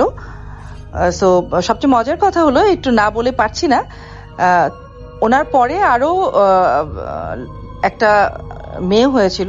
আমি যখন ক্লাস 8-এ পড়ি তখন কিন্তু ওই মেয়েটা হয় নাই। সো পরে এসে ওই ছোট যে বাচ্চাটাকে আমরা দেখি নাই, ওই ছোট মেয়ের সাথেই কিন্তু আমার ছোট ভাই যে এয়ারফোর্সে আছে তার বিয়ে হয়েছে। সো এখন মতিউর রহমান আন্টি কিন্তু আমাদের আত্মীয়। তো যাই হোক, আমরা যখন যশোরে ছিলাম, আমাদের পাশাপাশি বাসা ছিল 2 বাসা, এবং 2 বাসার মাঝখানে তখন কিন্তু বাসাগুলাতে ওরকম লাইক কংক্রিট কোনো ওয়াল ছিল না। একটা বাসার সাথে আরেকটা বাসার ওয়াল মেবি একটা ছিল, এবং চারিদিকে কাঁটা তারের বেড়া দেওয়া ছিল। সো এই একটা দেওয়ালের মাঝখানে যাতায়াতের জন্য আবার ছোট্ট একটা পকেট গেট ছিল। তো প্রায় সময় আমি দেখতাম যে আম্মা ওই পকেট গেট দিয়ে পাশে পাশে আন্টির ওখানে যাচ্ছে গল্প করতে, আন্টিরা আবার এখানে আসছে। আমরা যারা ছোট ছিলাম তারা পাশে পাশে যে খেলতাম, তারাও আমাদের বাসায় এসে খেলতো, এরকম ঘটনা। আজকের পুরো ঘটনাটা কিন্তু আমরা আমি শুনেছি মতিউর রহমান আন্টির কাছ থেকে। আন্টি একদিন আমাদের কাছে এরকম গল্প করলো যে প্রায় দিন যেটা হতো ক্যান্টনমেন্টে, আমাদের আব্বাদের কোনো কোনো সময় আব্বা আম্মা দুজনেরই পার্টি থাকতো, কোনো কোনো সময় অফিসিয়াল কিছু পার্টি থাকতো যেটাতে শুধু আমাদের আব্বারাই ইনভাইটেড থাকতো। তো আন্টি গল্প করছে যে একদিন আঙ্কেলের একটা অফিসিয়াল পার্টি, আঙ্কেল চলে গেছে সেই পার্টিতে। তো আন্টি এখানে বলে রাখা ভালো, মতিউর রহমান আন্টি কিন্তু দেখতে খুব সুন্দর ছিলেন এবং এখনো আছেন, এবং ওনার মাথা ভর্তি কালো কোকড়ানো চুল ছিল। তো উনি গল্প করছেন যে উনি সন্ধ্যাবেলা আঙ্কেল যখন চলে গেছে ডিনারে, উনি তখন ওনার বেডরুমের পাশে ছোট্ট একটা ওপেন বারান্দা ছিল। তো উনি ওখানে একা একা বসে, যেহেতু বাচ্চারাও ছোট, সবাই ঘুমিয়ে গেছে, বেশি রাত হয়ে গেছে বলবো না, লাইক 9টা 9:30 বাজে। তো উনি তখন ওখানে ওই খোলা জায়গায় বসে এমনি বসেছিলেন, বাইরে অনেক সুন্দর বাতাস ছিল। তো এই সময় আন্টি নাকি দেখলেন যে আঙ্কেল বাসায় ফেরত চলে এসছে। তো ভালো কথা, আঙ্কেল বাসায় যখন ফেরত চলে এসে আন্টি একটু অবাক হলো যে কি ব্যাপার, পার্টি এত আগে শেষ হয়ে গেল, এত আগে চলে আসলো। তো উনি খেয়াল করেন, উনি বলছে আচ্ছা ঠিক আছে। তো আঙ্কেল নাকি সোজা ওনার কাছে এসে ওনার পাশে এসে বসেছে। তা আন্টি জিজ্ঞেস করলো যে কি ব্যাপার, তুমি আজকে খুব তাড়াতাড়ি বাসা চলে আসলে? তা আঙ্কেল বললো হ্যাঁ, আজকে পার্টি শেষ হয়ে গেছে তাড়াতাড়ি, এই জন্য আমি চলে এসছি। সো এই কথা জিজ্ঞেস করেছে বাচ্চারা কোথায়? আন্টি বলছে বাচ্চারা ঘুমিয়ে গেছে খেয়ে। তখন নাকি আঙ্কেল আন্টিকে বলছে যে আমি তোমার জন্য পার্টি থেকে একটা পান নিয়ে আসছি, এত মজার পান ছিল, তুমি পানটা খাও। আন্টি খুব সুন্দর ওনার হাত থেকে পানটা নিয়ে উনি পানটাও খেয়েছে, এবং উনি বললো যে এত মজার পান উনি কোনোদিনও খায় নাই, এত সুগন্ধি সেই পানের মধ্যে। সো পানটা একটা কাগজের মধ্যেও পেঁচানো ছিল। সো আন্টি পানটাও খেয়েছে। একটু পরে আঙ্কেল নাকি আন্টিকে বলছে যে তুমি একটু বসো, এখানে নিচে বসো, আমি তোমার কোলে মাথাটা রেখে একটু শুবো। আন্টি একটু অবাক হয়েছে, বিকজ আন্টির ম্যারিড লাইফের এত বছরের জীবনে উনি কখনো আঙ্কেল নাকি আন্টিকে বলে নাই যে আমি তোমার কোলে মাথা রেখে শুবো, বা এই ধরনের কোনো আবদার করে নাই।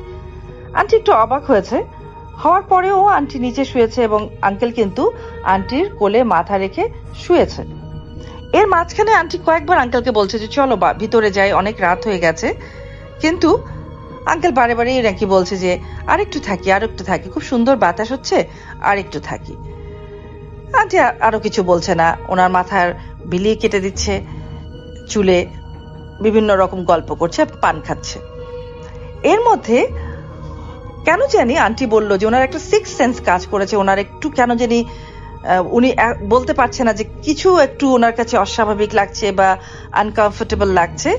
উনি আঙ্কেলকে বলছে যে তুমি একটু বসো, আমি একটু ভিতর থেকে আসি। তো আঙ্কেল বলছে ইটস ওকে।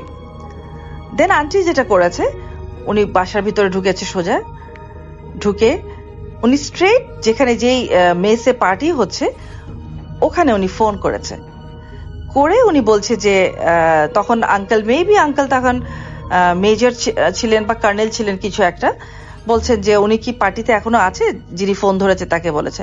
তো উনি বলছে জি স্যার, তো আছে, এখানেই আছে। তো আন্টি তখন কিন্তু প্রথমে খুব ভয় পেয়ে গেছে যে কি বলছে, তখন উনি বিশ্বাস করতে পারে না। উনি তখন বলছে যে আমি কি ওনার সাথে একটু কথা বলতে পারি?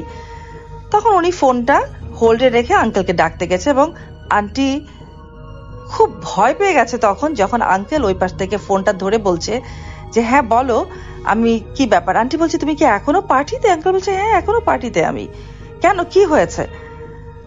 আন্টি আর কিছুই বলতে পারে নাই, উনি ফোনটা সাথে সাথে রেখে দিয়েছে, এবং উনি তাড়াতাড়ি করে এসে উনি বারান্দায় উকিতে দেখে যে ওখানে আসলে আর কেউই নাই।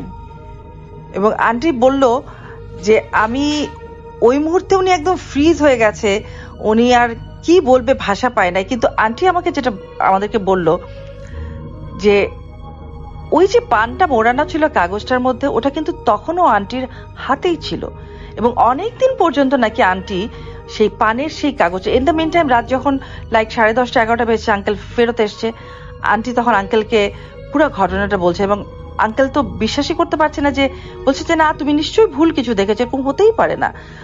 আন্টি অনেকক্ষণ ধরে বিশ্বাসই করাতে পারছিল না, এবং এটাও বলছে যে দেখো যে ছিল সে আমাকে পানটাও খেতে দিয়েছে, এবং দেখো কাগজটা পর্যন্ত আমি আমার হাতে আছে এখনো। তো এই গল্পটা উনি আমাদের কাছে গল্প করেছে, এবং এখনো যখন আমার মনে হয় গল্পটা, সত্যি কথা আমার গায়ের লোম কিন্তু একদম খাড়া হয়ে যায়। তো যাই হোক, আন্টিরা তারপরে ওই বাসা থেকে পোস্টিং হয়ে অন্যখানে চলে গেল, ঢাকায় বা অন্য কোনোখানে। ওইখানে পোস্টিং হয়ে আসলেন একজন, ওনার নাম ছিল, আমার মনে আছে ওনার নাম ছিলেন হাসান আঙ্কেল। তো আঙ্কেল যাই হোক আসার পরে সুন্দরভাবে ওখানে আছে, ঠিকঠাক মতনই চলছে। তো তখনকার সময় আমাদের বাসায় টিভি ছিল, কিন্তু আমাদের টিভিটা একটা অ্যান্টেনা থাকতো টিভিটার, এবং অনেক লম্বা একটা বাঁশের মধ্যে আমরা সেই অ্যান্টেনাটা লাগাতাম, এবং প্রায় সময় দেখা যেত অ্যান্টেনাকে বাঁশ ধরে ঘুরাতে হতো ভালো ছবি আসার জন্য। তো আঙ্কেলের বাসায়ও ওরকম অ্যান্টেনা লাগানো। একদিন অনেক রাত, বাইরে বেশ হইচই হচ্ছে, আমরা জিজ্ঞেস করছি যে কি ব্যাপার আব্বা, আমরা সবাই বের হয়ে আসলাম, কি ব্যাপার? আঙ্কেল বলছে যে কি জানি ভাই হলো, হঠাৎ করে ছবি আসছে না, কিছু না, তো অ্যান্টেনা উনি বাঁশ ঘুরাচ্ছে শুধু বারে বারে ছবি আসা। আলটিমেটলি যেটা হলো, উনি কিন্তু সাকসেসফুল হয় নাই। পরের দিন সকালবেলা উনি এই গল্পটা সবাইকে বলল যে কি হয়েছিল অ্যাকচুয়ালি। তো উনি যে গল্পটা বলল আমাদের কাছে, আমার এখনো মনে আছে, আমরা ছোট ছিলাম কিন্তু ঘটনাটা আমরা চোখের সামনে কি দেখলাম। উনি বলল যে কালকে রাতে উনি যখন অ্যান্টিনাটা বারে বারে ঘুরাচ্ছে, বাঁশ ঘুরাচ্ছে, কিছুতেই ছবি আসছে না, কেউ একজন ওনাকে ফিসফিস করে কানে কানে বলেছে যে তুমি যতই চেষ্টা করো তুমি আজকে টিভি দেখতে পারবে না। এই কথাটা নাকি ওনাকে কেউ বলেছে, উনি স্পষ্ট শুনেছে ওনাকে কেউ একজন বলেছে। তো পরের দিন সকালবেলা উনি লোকজন নিয়ে যখন বাসটা আবার নামালো যে কি সমস্যা হয়েছে, কেন আমি টিভি দেখতে পাচ্ছি না, তখন আমরা সবাই যেটা দেখলাম সেটা একটা বিরাট লম্বা বাঁশ, সেটার উপর থেকে একদম নিচ পর্যন্ত আপনি যদি একটা, এবং আরেকটু বলে রাখি, অ্যান্টেনার যে তারটা থাকছিল, আমি জানি না এটা আমি বলবো 80s এর, আর্লি 80s আর লেট 70s এর কথা, আর্লি 80s এ হবে, নো লেট 70s এর কথাই আমি বলছি। ওই সময় অ্যান্টেনার তারটা কিন্তু চ্যাপ্টা টাইপের ছিল, একদম চ্যাপ্টা টাইপের লম্বা তারটা। তো আমরা চোখের সামনে যেটা দেখলাম যে উপর থেকে একদম নিচ পর্যন্ত কেউ একজন একটা তারের মধ্যে কামড়ালে যে কামড়ের দাগটা, একদম নিচ থেকে উপর পর্যন্ত পুরো তারটা ওরকম কামড়ের দাগ দেওয়া। এন্ড সত্যি কথা, দিস ইজ ভেরি আনইউজুয়াল, এবং বলবো যে এটা কিভাবে সম্ভব, এত উঁচু একটা বাঁশ যেটা তখনও লাগানো ছিল, সেটার উপর থেকে একদম নিচ পর্যন্ত ওরকম কামড়ানোর দাগ। তো যাই হোক, তখন তো ছোট ছিলাম, এত কিছু বুঝতাম না আমরা যে এটা কি হচ্ছে না হচ্ছে। পরবর্তীতে যেটা আমরা আব্বার কাছে শুনলাম ঘটনা, বা আম্মার কাছেও আমরা ঘটনা শুনলাম, যে হাসান আঙ্কেলেরই আরেকটা ঘটনা, সেটা হলো যে উনি একদিন, ওনার মোটরসাইকেল ছিল একটা, উনি সন্ধ্যাবেলায় বাসায় ফিরছে মোটরসাইকেলে করে। তো উনি হঠাৎ করে কি হলো, দেখা গেল উনি হসপিটালে অ্যাডমিট, মোটরসাইকেল থেকে উনি পড়ে গেছে। তো আব্বা যেহেতু ডক্টর ছিলেন, তো যাই হোক আব্বা হসপিটালে গেল, কি ব্যাপার হাসান, তুমি এইরকম ভাবে ড্রাইভ করছো মোটরসাইকেল, তুমি পড়ে গেলা এরকম। তখন নাকি হাসান আঙ্কেল আব্বাকে বলেছে যে অ্যাকচুয়ালি স্যার, আমি তো মানে নিজে থেকে অ্যাক্সিডেন্ট করি নাই, আমাকে কেউ একজন জোরে ধাক্কা দিয়ে ফেলে দিয়েছে আমি যখন গেট দিয়ে ঢুকছিলাম তখন। আব্বা তো প্রথমে বিশ্বাসই করবে না, বাট যেহেতু তার আগে এরকম একটা ঘটনা ওই বাসায় হয়ে গেছে ওনার সাথেই, আব্বা কিন্তু কিছু বলেও নাই সেটা, যে আচ্ছা ঠিক আছে, বাট উনি কিছুতেই ভুলতে পারছে না যে স্যার, উনি কাউকে বিশ্বাস করাতে পারছে না যে আমি স্যার পড়ি নাই, আমাকে কেউ একজন জোরে ধাক্কা দিয়ে ওখান থেকে ফেলে দিয়েছে। তো এই ঘটনা দুইটা, একই বাসার দুইটা ঘটনা। আমি জানি না ওই বাসায় এমন কিছু আছে কিনা বা ছিল কিনা। আমরা তখন সত্যি আমরা নিজেরাও অনেক ছোট, যতটুকু আমার মনে আছে, যতটুকু আমি শুনেছি তখন আব্বাদের কাছে, বা আমি বড় হয়ে ওই স্টোরিটাকে এখন রিলেট করতে পারি। সো আমার কাছে এখন মনে হয়েছে যে হ্যাঁ, নিশ্চয়ই কিছু তো একটা ডেফিনেটলি ওখানে ছিলই। সো আশা করি এই ঘটনাটা আপনাদের ভালো লাগবে।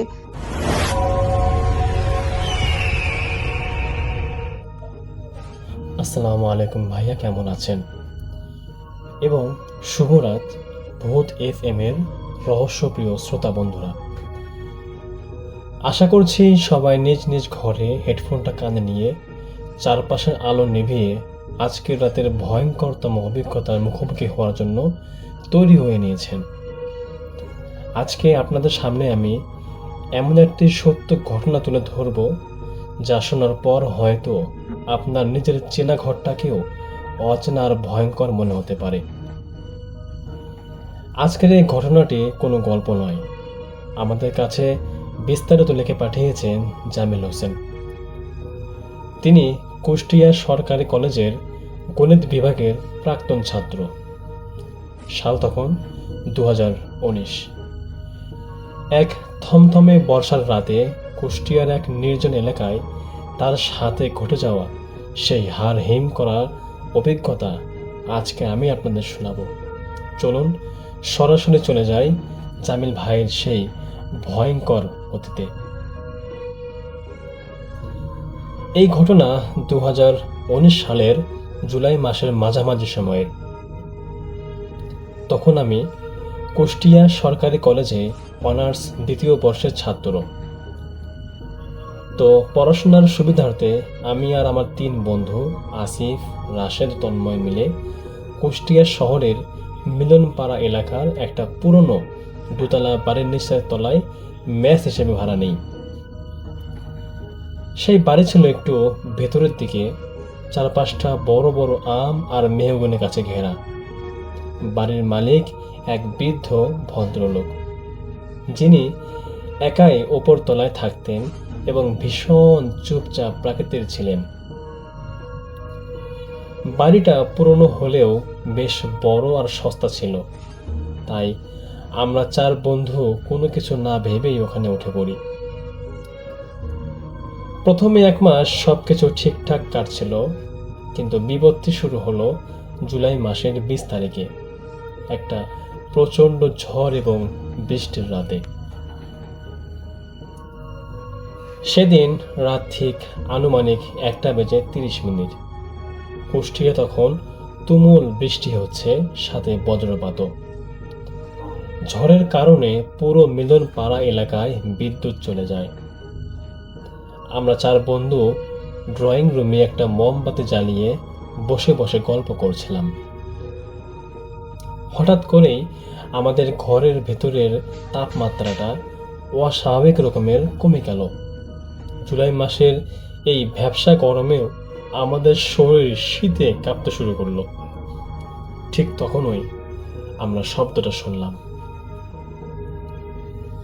আর সেই শব্দটা আসছিল আমাদের ডাইনিং রুমের ঠিক পাশে থাকা একটা পরিত্যক্ত ছোট ঘর থেকে, যে ঘরটা বাড়ির মালিক আমাদের ওঠার সময় তালা মেরে দিয়ে বলেছিল ওটা হলো স্টোর রুম, যেন আমরা কেউ ওখানে না যাই। শব্দটা খুব ধীর ছিল, কিন্তু স্পষ্ট ছিল অনেক। মনে হচ্ছিল কেউ একজন ভেতর থেকে দরজায় নক করছে। আসিফ বলল হয়তো বাতাসে কিছু নড়ছে, কিন্তু আমরা সবাই জানতাম যে ওই ঘরের জানালা দরজা সব শক্ত করে বন্ধ করা দেওয়া ছিল। রাশেদ সাহস করে মোমবাতিটা হাতে নিয়ে ওই তালাবদ্ধ দরজার সামনে গেল। ঠিক তখনই দরজার ওপাশ থেকে একটা ভারী ভেজা নিঃশ্বাসের শব্দ ভেসে এলো, যেন কেউ একজন তীব্র কষ্টে ফুপিয়ে ফুপিয়ে কান্না করছে। রাশেদ ভয়ে 2 কদম পিছিয়ে এলো। এমনকি আমরা 4 জনে তখন স্তব্ধ হয়ে দাঁড়িয়ে রইলাম। কিছুক্ষণ পর সেই শব্দটা নিজে থেকেই বন্ধ হয়ে গেল। আমরা সে রাতে আর কেউই ঘুমাতে পারলাম না। সবাই মিলে এক ঘরে বসে সকাল করলাম। পরদিন সকালে আমরা কৌতূহল সামলাতে না পেরে পাশের বাড়ির এক মুদি দোকানদার শফিক ভাইয়ের কাছে আমাদের ম্যাচটার ব্যাপারে জানতে চাইলাম। শফিক ভাই প্রথমে কিছুই বলতে চাননি, পরে যখন আমরা সবাই মিলে একটু জোরাজুরি করলাম, তখন তিনি আশেপাশে তাকিয়ে নিচু গলায় যা বললেন তা শুনে আমার মেরুদণ্ড দিয়ে একটা হিমশীতল স্রোত বয়ে গেল। শফিক ভাই জানালেন, আজ থেকে প্রায় 10 বছর আগে, অর্থাৎ সাল তখন 2009, ওই ঘরে এক মেডিকেল পড়ুয়া ছাত্রী সাবলেট থাকতো। বাড়ির মালিকের এক আত্মীয়র কুদৃষ্টি পড়েছিল মেয়েটার ওপর। এক বর্ষার রাতে মেয়েটিকে ওই ঘরে আটকে রেখে পাশবিক নির্যাতন করা হয় এবং পরে মেয়েটি লোক লজ্জার ভয়ে ওই ঘরেই সিলিং ফ্যানের সাথে ওড়না পেঁচিয়ে আত্মহত্যা করে। যখন পুলিশ এসে লাশটি উদ্ধার করে, তখন নাকি মেয়েটার চোখ দুটো ভীতি আর ক্ষোভে খোলা ছিল। এরপর থেকেই ওই ঘরটা তালাবদ্ধ এবং বাড়িওয়ালা কাউকেই উপরের তলা বা নিচের তলার ওই ঘরে একদমই ভিড়তে দেন না। শফিক ভাইয়ের কথা শুনে মনে হলো যে আমরা ম্যাচ ছেড়ে দেওয়ার সিদ্ধান্ত নেই, কিন্তু আমরা একটু সময় না নিয়ে আমরা ঠিক করলাম যে পরের সপ্তাহে অন্য কোথাও আমরা শিফট করব।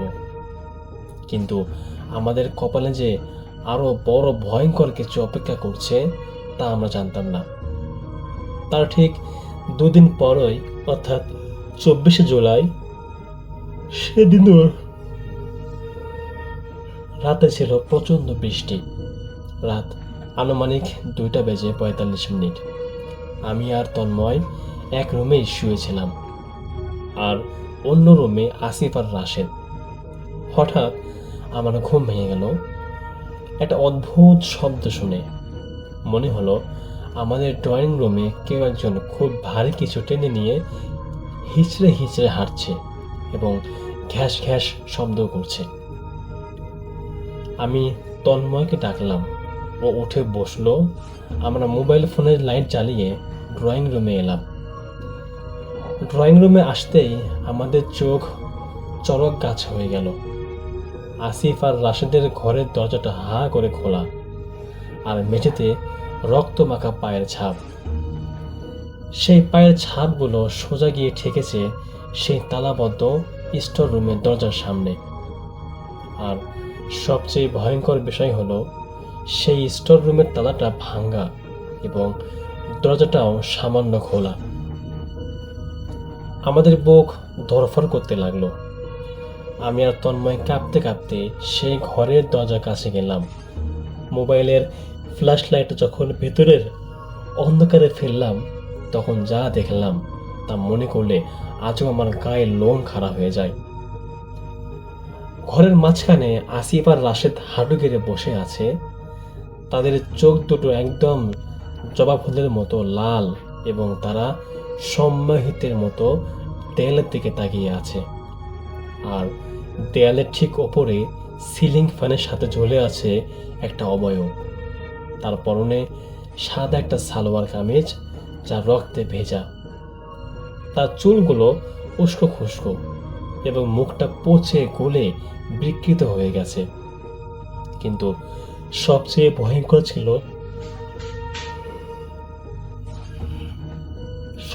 ভয়ঙ্কর ছিল তার চোখ দুটো। কুচকুচে কালো, সেখানে কোনো মনি নেই। সেখান থেকে টপ টপ করে রক্ত ঝরছিল। হঠাৎ করেই সেই ঝুলন্ত অবয়বটা তার মাথাটা পুরো 180 ডিগ্রি ঘুরিয়ে সরাসরি আমাদের দিকে তাকালো। তার ঠোঁটের কোণে একটা পৈশাচিক হাসি ফুটে উঠল। সে একটা অতি প্রাকৃতিক ভাঙ্গা গলায় ফিস ফিস করে বলল, তোরা কেন আসলে এখানে? তোদেরও আমি ঝুলাবো। ঠিক তখনই ঘরের দরজাটা আমাদের পেছন থেকে সশব্দে বন্ধ হয়ে গেল। ঘরের ভিতরে বাতাস এতটাই বিষাক্ত আর ভারী হয়ে উঠল যে আমাদের দম বন্ধ হয়ে আসতে লাগলো। আসিফ আর রাশেদ হঠাৎ করেই নিজেদের হাত দিয়ে নিজেদের গলা টিপে ধরার চেষ্টা করতে লাগলো, ঠিক যেন অদৃশ্য কেউ তাদের বাধ্য করছে। আমি আর তন্ময় ভয়ে চিৎকার করে দরজায় ধাক্কাতে লাগলাম। আমাদের চিৎকার শুনে উপরের তলা থেকে বাড়িওয়ালা সেই বৃদ্ধ লোকটা ছুটে এলেন। তিনি এসে বাহির থেকে দরজাটা খোলার চেষ্টা করতে লাগলেন এবং জোরে জোরে কোরআনের আয়াত পাঠ করতে লাগলেন। প্রায় 10 মিনিটের একটা তাণ্ডব চলার পর ঘরের ভিতরে সেই ভয়ঙ্কর অবয়বটা হঠাৎ করে বাতাসে মিলিয়ে গেল। আসিফ আর রাশেদ বিকট চিৎকার দিয়ে মেঝেতেই লুটিয়ে পড়ল। পরদিন সকালে আমরা 4 জনেই কুষ্টিয়া ছেড়ে যাওয়ার পর বাড়ি চলে যাই। আসিফ আর রাশেদকে প্রায় 1 মাস কুষ্টিয়া সদর হাসপাতালে ভর্তি রাখতে হয়েছিল, কারণ তাদের গলায় 4টে আঙ্গুলের গভীর কালো কালশিটে দাগ পড়ে গিয়েছিল। তারা দীর্ঘদিন ট্রমার মধ্যে ছিল। আমি আজও রাতে বৃষ্টি হলে ঘুমাতে পারি না। যখন ওই বৃষ্টির শব্দ শুনি আমার মনে হয় মিলন পাড়া সেই অভিশপ্ত ঘরের সেই রক্তমাখা চোখের অবয়বটা আমার জানালার বাইরে দাঁড়িয়ে আছে এবং ফিসফিস করে বলছে, তোরা কেন আসলি? তো ভাইয়া, এই ছিল আজকের ঘটনা। আশা করি আপনাদের ভালো লেগেছে। যদি ভালো লাগে আপনারা অবশ্যই লাইক, কমেন্ট, সাবস্ক্রাইব করবেন এবং আপনাদের বন্ধুদের সাথে শেয়ার করবেন। এবং যদি আপনাদের মধ্যে এমন কেউ থাকেন যার সঙ্গে এরকম কোনো ভয়ঙ্কর ঘটনা ঘটে গিয়েছে, আপনারা অবশ্যই আমাদেরকে মেইল বা কমেন্ট করে জানাবেন। হতে পারে পরবর্তী ঘটনা আপনারটাই হবে। আজকে এখানে রাখছি। আল্লাহ হাফেজ।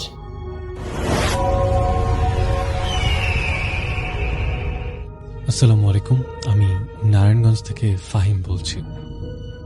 ঘটনাটি আমাদের এলাকার একটি মাদ্রাসায় ঘটে, যে জায়গাটির নাম আমি গোপন রাখলাম কারণ মাদ্রাসাটি অনেক সুপরিচিত।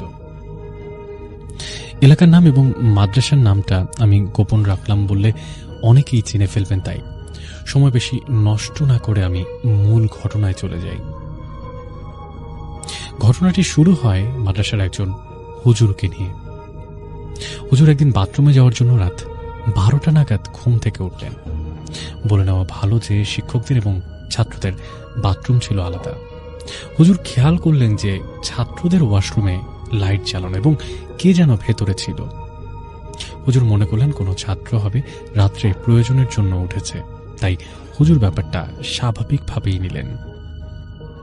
হুজুর আবার তার নিজের রুমের বিছানায় গিয়ে বসলেন। তখন হঠাৎই হুজুর খেয়াল করে দেখলেন কে যেন অনবরত পানি ফেলছে।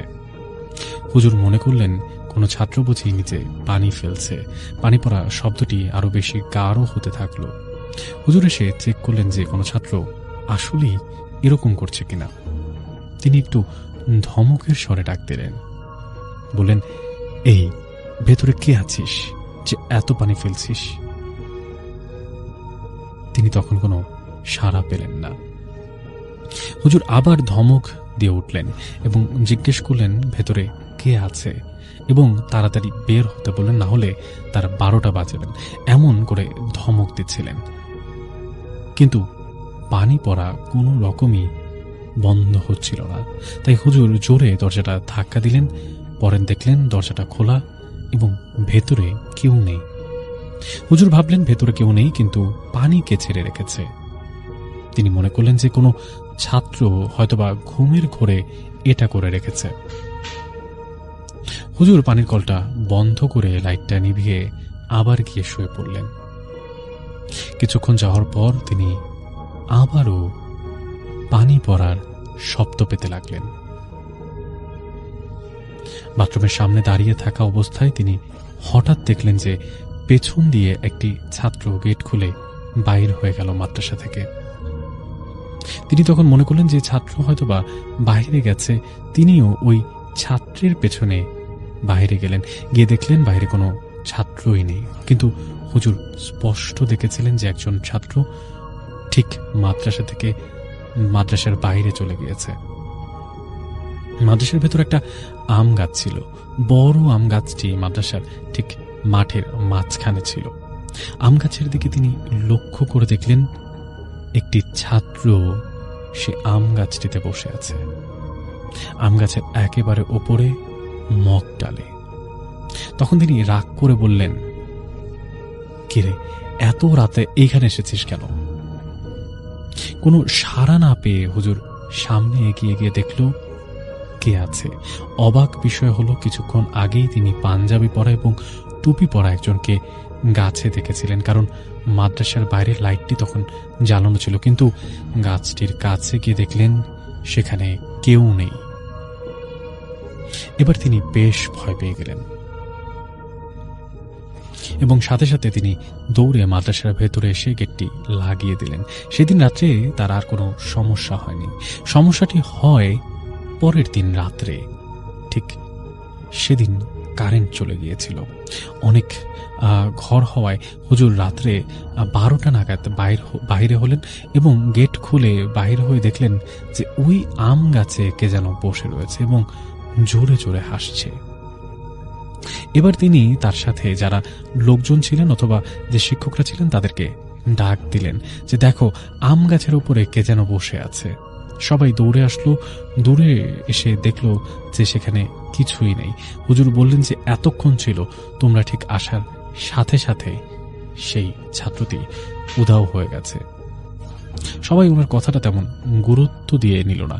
উনি বাহিরেই বসে রইলেন। বাকি সবাই সবার জায়গায় আবার চলে গেল। তিনি বসেই রইলেন। হঠাৎ তিনি দেখলেন যে কিছু একটা ওনার দিকে এগিয়ে আসছে, সাদা এবং অনেক লম্বা মতো একটা অবয়ব। ওনার আর বুঝতে বাকি রইল না যে এটা কোনো অশরীরী কিছু, হয়তো জিন। তখনই তিনি দোয়া দুরুদ পড়লেন এবং শরীর বন্ধ করে নিলেন। জিনিসটা দোয়া দুরুদ পড়ার সাথে সাথেই কেমন যেন উধাও হয়ে গেল। তিনি তখন সাথে সাথে মাদ্রাসার ভেতরে চলে আসেন এবং সকালে তিনি সম্পূর্ণ বিষয়টি মাদ্রাসার প্রিন্সিপালকে জানান। প্রিন্সিপাল হুজুরকে বললেন যে হ্যাঁ, এটা তো মাদ্রাসা, এখানে এমন কিছু থাকতেই পারে, তোমার ভয় পাওয়ার কিছু নেই, আমরা দেখি কি করতে পারি। প্রিন্সিপাল হুজুর আরও 4 জনকে নিয়ে মাদ্রাসা বন্ধ করার জন্য 4 কোণায় গিয়ে আজান দিলেন। আজান দেওয়ার সময় পুরো আকাশটা যেন কালো হয়ে গিয়েছিল। বোঝার বাকি ছিল না যে মাদ্রাসার ওপর আসলে কোনো কিছুর একটা ছায়া পড়েছে। আজান দিয়ে পুরো মাদ্রাসার 4 কোণা বন্ধ করা হলো। তারপর থেকে আর কোনো সমস্যা হয়নি। এই ছিল ঘটনা। কোনো প্রকার ভুল ত্রুটি থাকলে মাফ করবেন।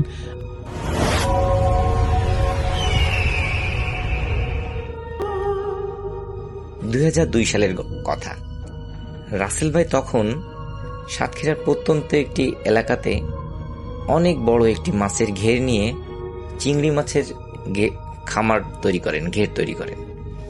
সো আপনারা হয়তো অনেকেই জানবেন যে চিংড়ি মাছ কিন্তু একটু বড় হয়ে গেলে ঘের থেকে উপরে চলে আসে, হাত দিয়ে ধরা যায়, চুরি হয়ে যাওয়ার প্রবণতাটা বেশি থাকে।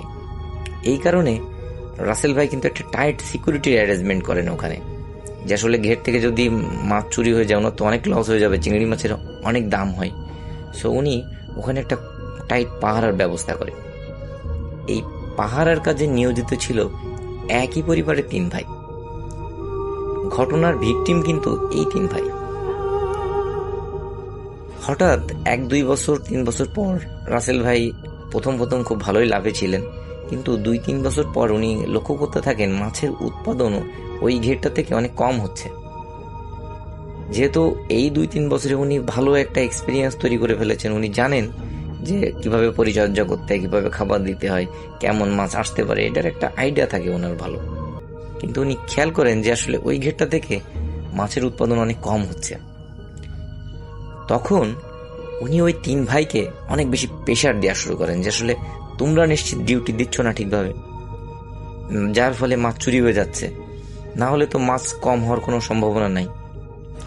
এবং রাসেলের দেয়া এই যে প্রেশারের কারণে ওই 3 ভাইও অনেক বেশি চিন্তায় থাকেন যে আসলে আমরা তো ঠিকভাবে টাইট সিকিউরিটি দিই, আমরা ঠিকভাবে ডিউটি করি, তো কিভাবে মাছ কিভাবে চুরি হচ্ছে। ওনারা আরও বেশি অ্যাক্টিভ হয়ে যান এবং ভালোভাবে ওনারা ডিউটি দেওয়া শুরু করেন। কোনো ভাই পুরা ঘেটের এক সাইড দিয়ে রাউন্ড দিতে থাকে, অন্য ভাই অন্য সাইড দিয়ে রাউন্ড দেয়। একজন ওনাদের বসার জন্য একটা টং ঘরের মতো বানানো ছিল, সেখানে বসে লাইট মেরে চেক করতে থাকেন। এইভাবে ওনারা খুব ভালো একটা সিকিউরিটি দিতে থাকেন। হঠাৎ একদিন বড় ভাই খেয়াল করেন যে ভোরবেলার দিকে একটা বিশেষ জায়গায়, একটা ঘেরের একটা কোণে অনেক পানি ঘোলা হয়ে আছে। যেহেতু ওনারা মেলাদিন ধরে ঘেরে ডিউটি দিচ্ছেন, ওনারা জানেন যে যদি পানিতে কেউ নামে বা জাল ফেলা হয় তখনই কিন্তু পানি ঘোলা হয়ে যায়। ওনারা যেহেতু রাত্রে নামেন না, কেউই কাউকে নামতে দেন না, সেহেতু পানি ঘোলা হয়ে যাওয়ার সম্ভাবনা থাকে না। ওই বড় ভাই কিন্তু তখন বুঝতে পারেন যে নিশ্চিত কেউ না কেউ পানিতে নামছে এবং এই মাছ চুরি করছে। এই ঘটনাটি 3 ভাই খুব ভালোভাবে আলোচনা করে এবং বলে যে ওনারা দেখবেন যে কে নামছে। ওনারা একটু আরো সতর্কতার সাথে পাহারা দিতে শুরু করেন। 2 দিন 3 দিন যায়। হঠাৎ একদিন ওনারা খেয়াল করেন, মানে ওনাদের যে ছোট ভাই, উনি রাউন্ড দিয়ে আসার সময় খেয়াল করেন যে পানিতে বেশ পাড় থেকে কিছুটা দূরে কোনো একটা ব্যক্তি মনে হচ্ছে হাত দিয়ে কোনো কিছু ধরার চেষ্টা করছে। এই দৃশ্য দেখে উনি টর্চ লাইটটা অফ করে চুপি চুপি পানিতে নেমে যান এবং আস্তে আস্তে ওই ব্যক্তির কাছাকাছি যেয়ে ঝাপটে ধরেন ওনাকে এবং সজোরে ওনাকে কিল ঘুষি মারতে থাকেন এবং চিৎকার করতে থাকেন। এই ওনার যে চিৎকার শুনে বাকি যে 2 ভাই উপরে ছিল ওনারাও ছুটে চলে যান ওই প্লেসে এবং বড় ভাই লাইট মেরে দেখে যে ছোট ভাই এভাবে কাউকে যেন মারছে এবং এই মারা দৃশ্য দেখে ওই মেজ ভাইও পানিতে লাফ দিয়ে পড়ে এবং সেও যে একেবারে অন্ধের মতো ওই ব্যক্তিকে মারতে শুরু করে। বড় ভাই কিন্তু উপর থেকে বলছিল যে তোরা ওই ব্যক্তিকে মারিস না, ওই ব্যক্তিকে ধরে তুলে নিয়ে আয়, ওকে ভালো করে বেঁধে রাখ, যাতে মালিকের সামনে আমরা ওকে দেখাতে পারি যে এই আসলে মূল চোর, এই মাছ চুরি করে নিয়ে যাচ্ছে, আমরা এই চোরকে ধরতে সক্ষম হয়েছি। কিন্তু 2 ভাই অন্ধের মতো ওনাকে মারছিল।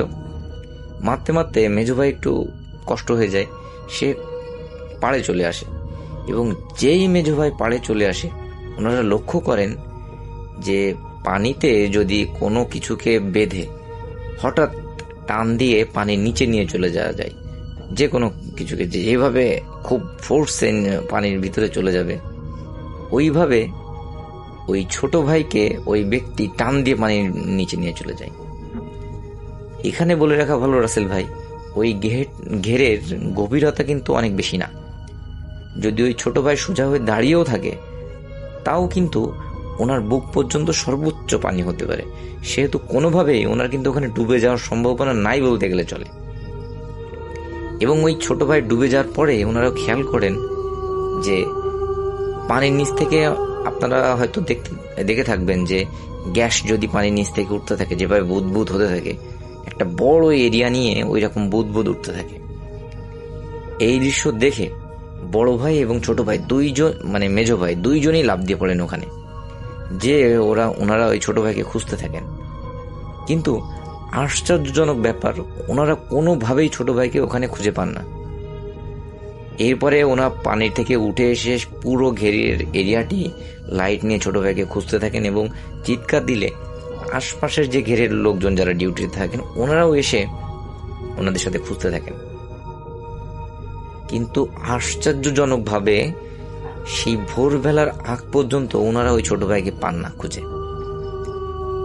এক পর্যায়ে ভোরের যখন আলো ফুটবে ওই সময় ওনারা খেয়াল করেন ঠিক সেম ওই প্লেসে, ওই একই জায়গায় পানির নিচ থেকে আবারও ওই রকম বুদবুদ উঠতে শুরু করেছে এবং কেউ যেন ওনার ছোট ভাইকে একদম একটা ধাক্কা দিয়ে পানির উপরে ভাসিয়ে দিয়েছে।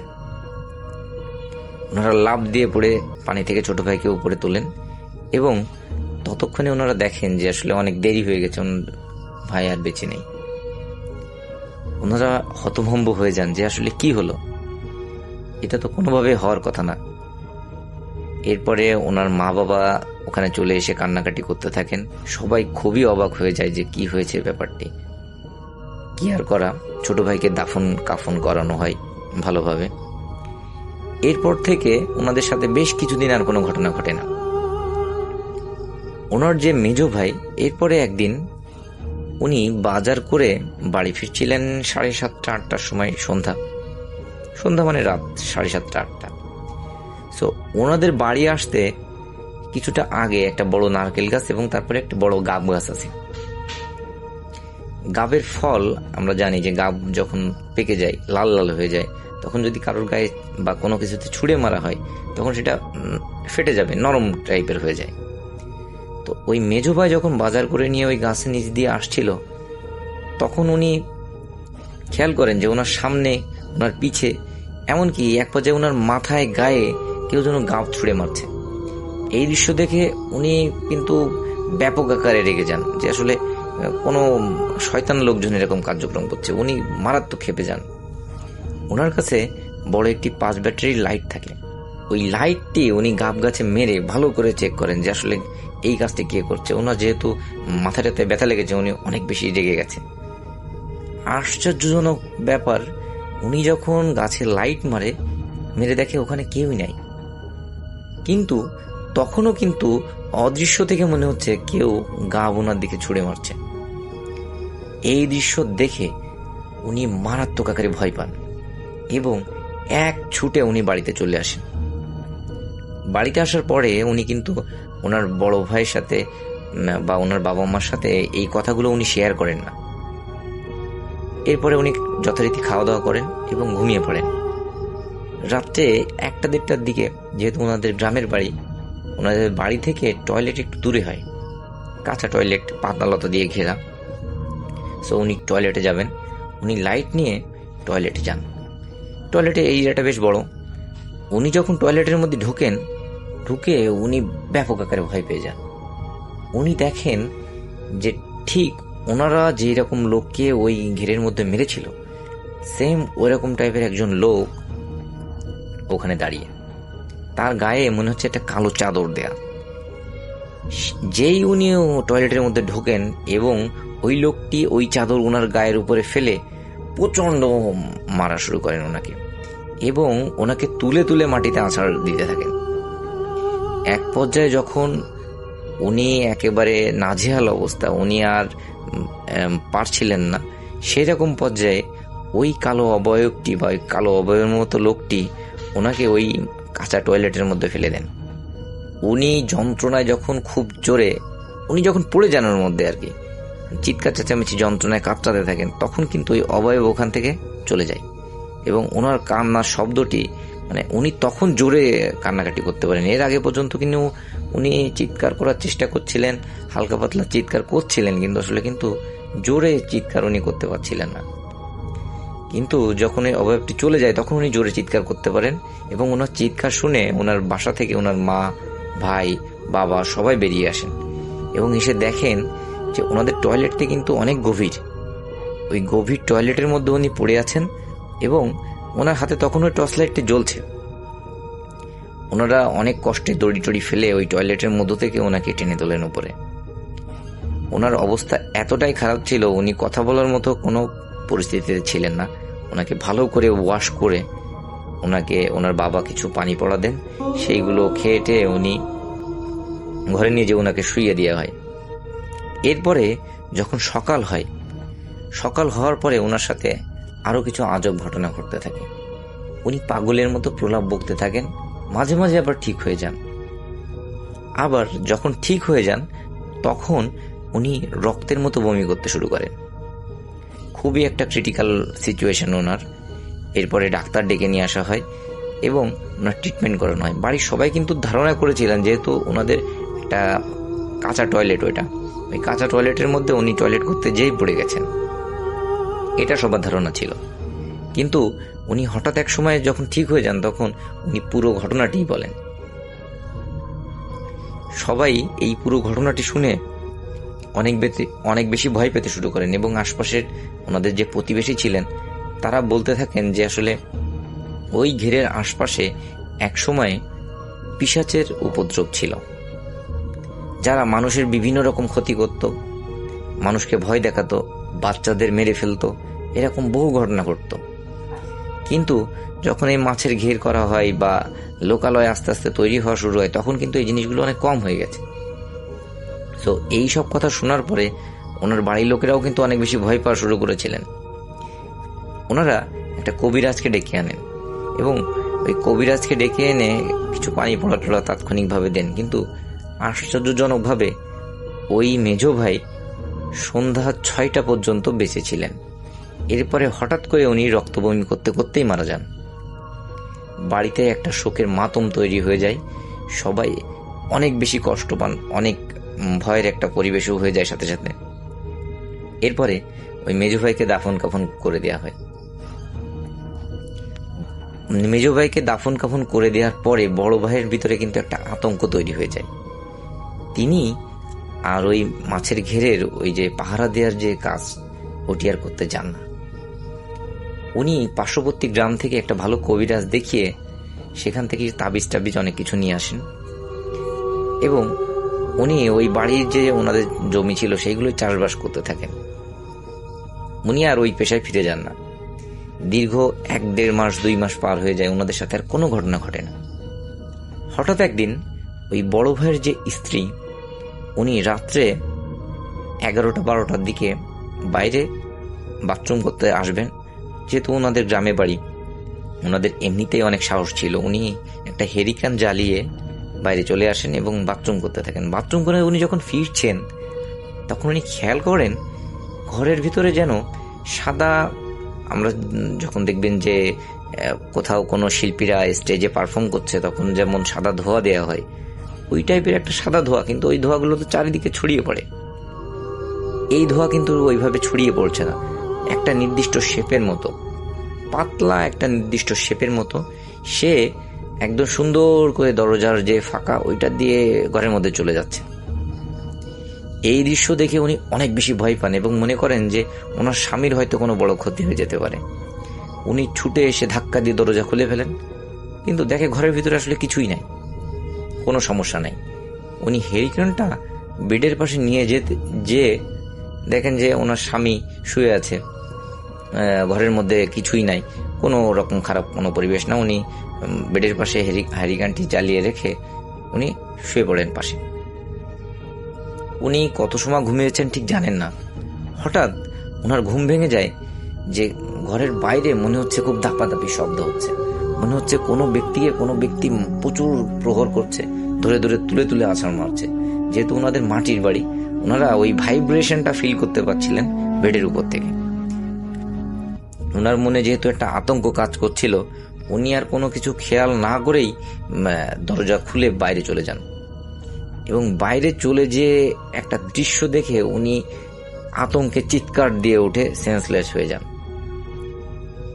ওনার চিৎকার শুনে ওনার মা বাবা, যারা আর কি বড় ভাইয়ের মা বাবা ছিল, তারাও চলে আসেন। তারাও ওই অদ্ভুত দৃশ্যটি এসে সবার সামনে দেখতে পান।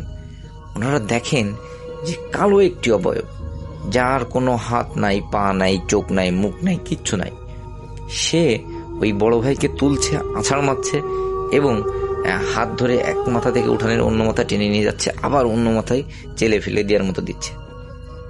এই দৃশ্য দেখে ওনারা আরো জোরে চিৎকার করেন এবং ওনাদের চিৎকার শুনে ওনাদের প্রতিবেশীর 2-1 বাড়ি থেকে লোকজন হারিকেন নিয়ে চলে আসে ওদের বাড়িতে। যেই সবাই চলে আসে আলো নিয়ে, তখন ওই অবয়ব আর ওখানে থাকে না, তখন সে চলে যায় ওখান থেকে।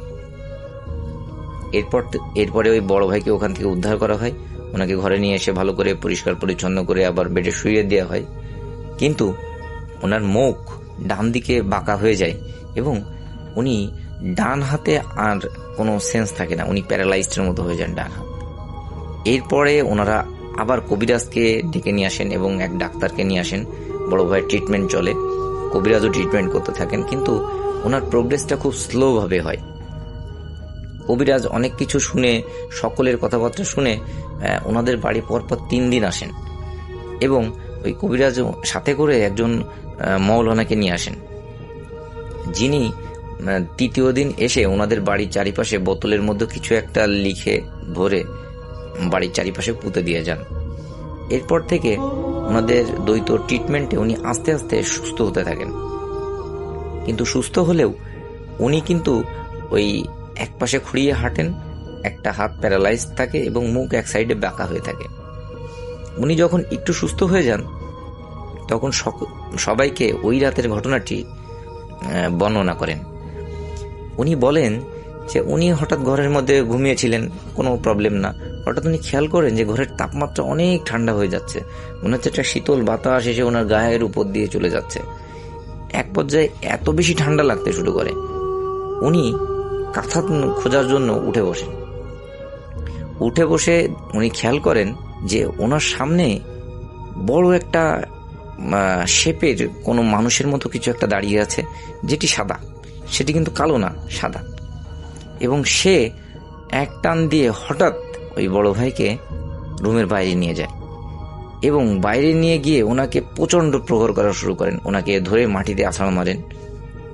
উনি যখন আর পেরে উঠছিলেন না, ওনার গায়ে যখন আর বল ছিল না প্রতিহত করেন, তখন উনি শুনতে পান যে তোরা আমার ভাইকে মেরেছিস, আমার ভাইকে আহত করেছিস, তোদের কাউকে আমরা আর বাঁচিয়ে রাখবো না। এইটুকু উনি সর্বোচ্চ শুনতে পান। এরপরে উনি সেন্সলেস হয়ে যান।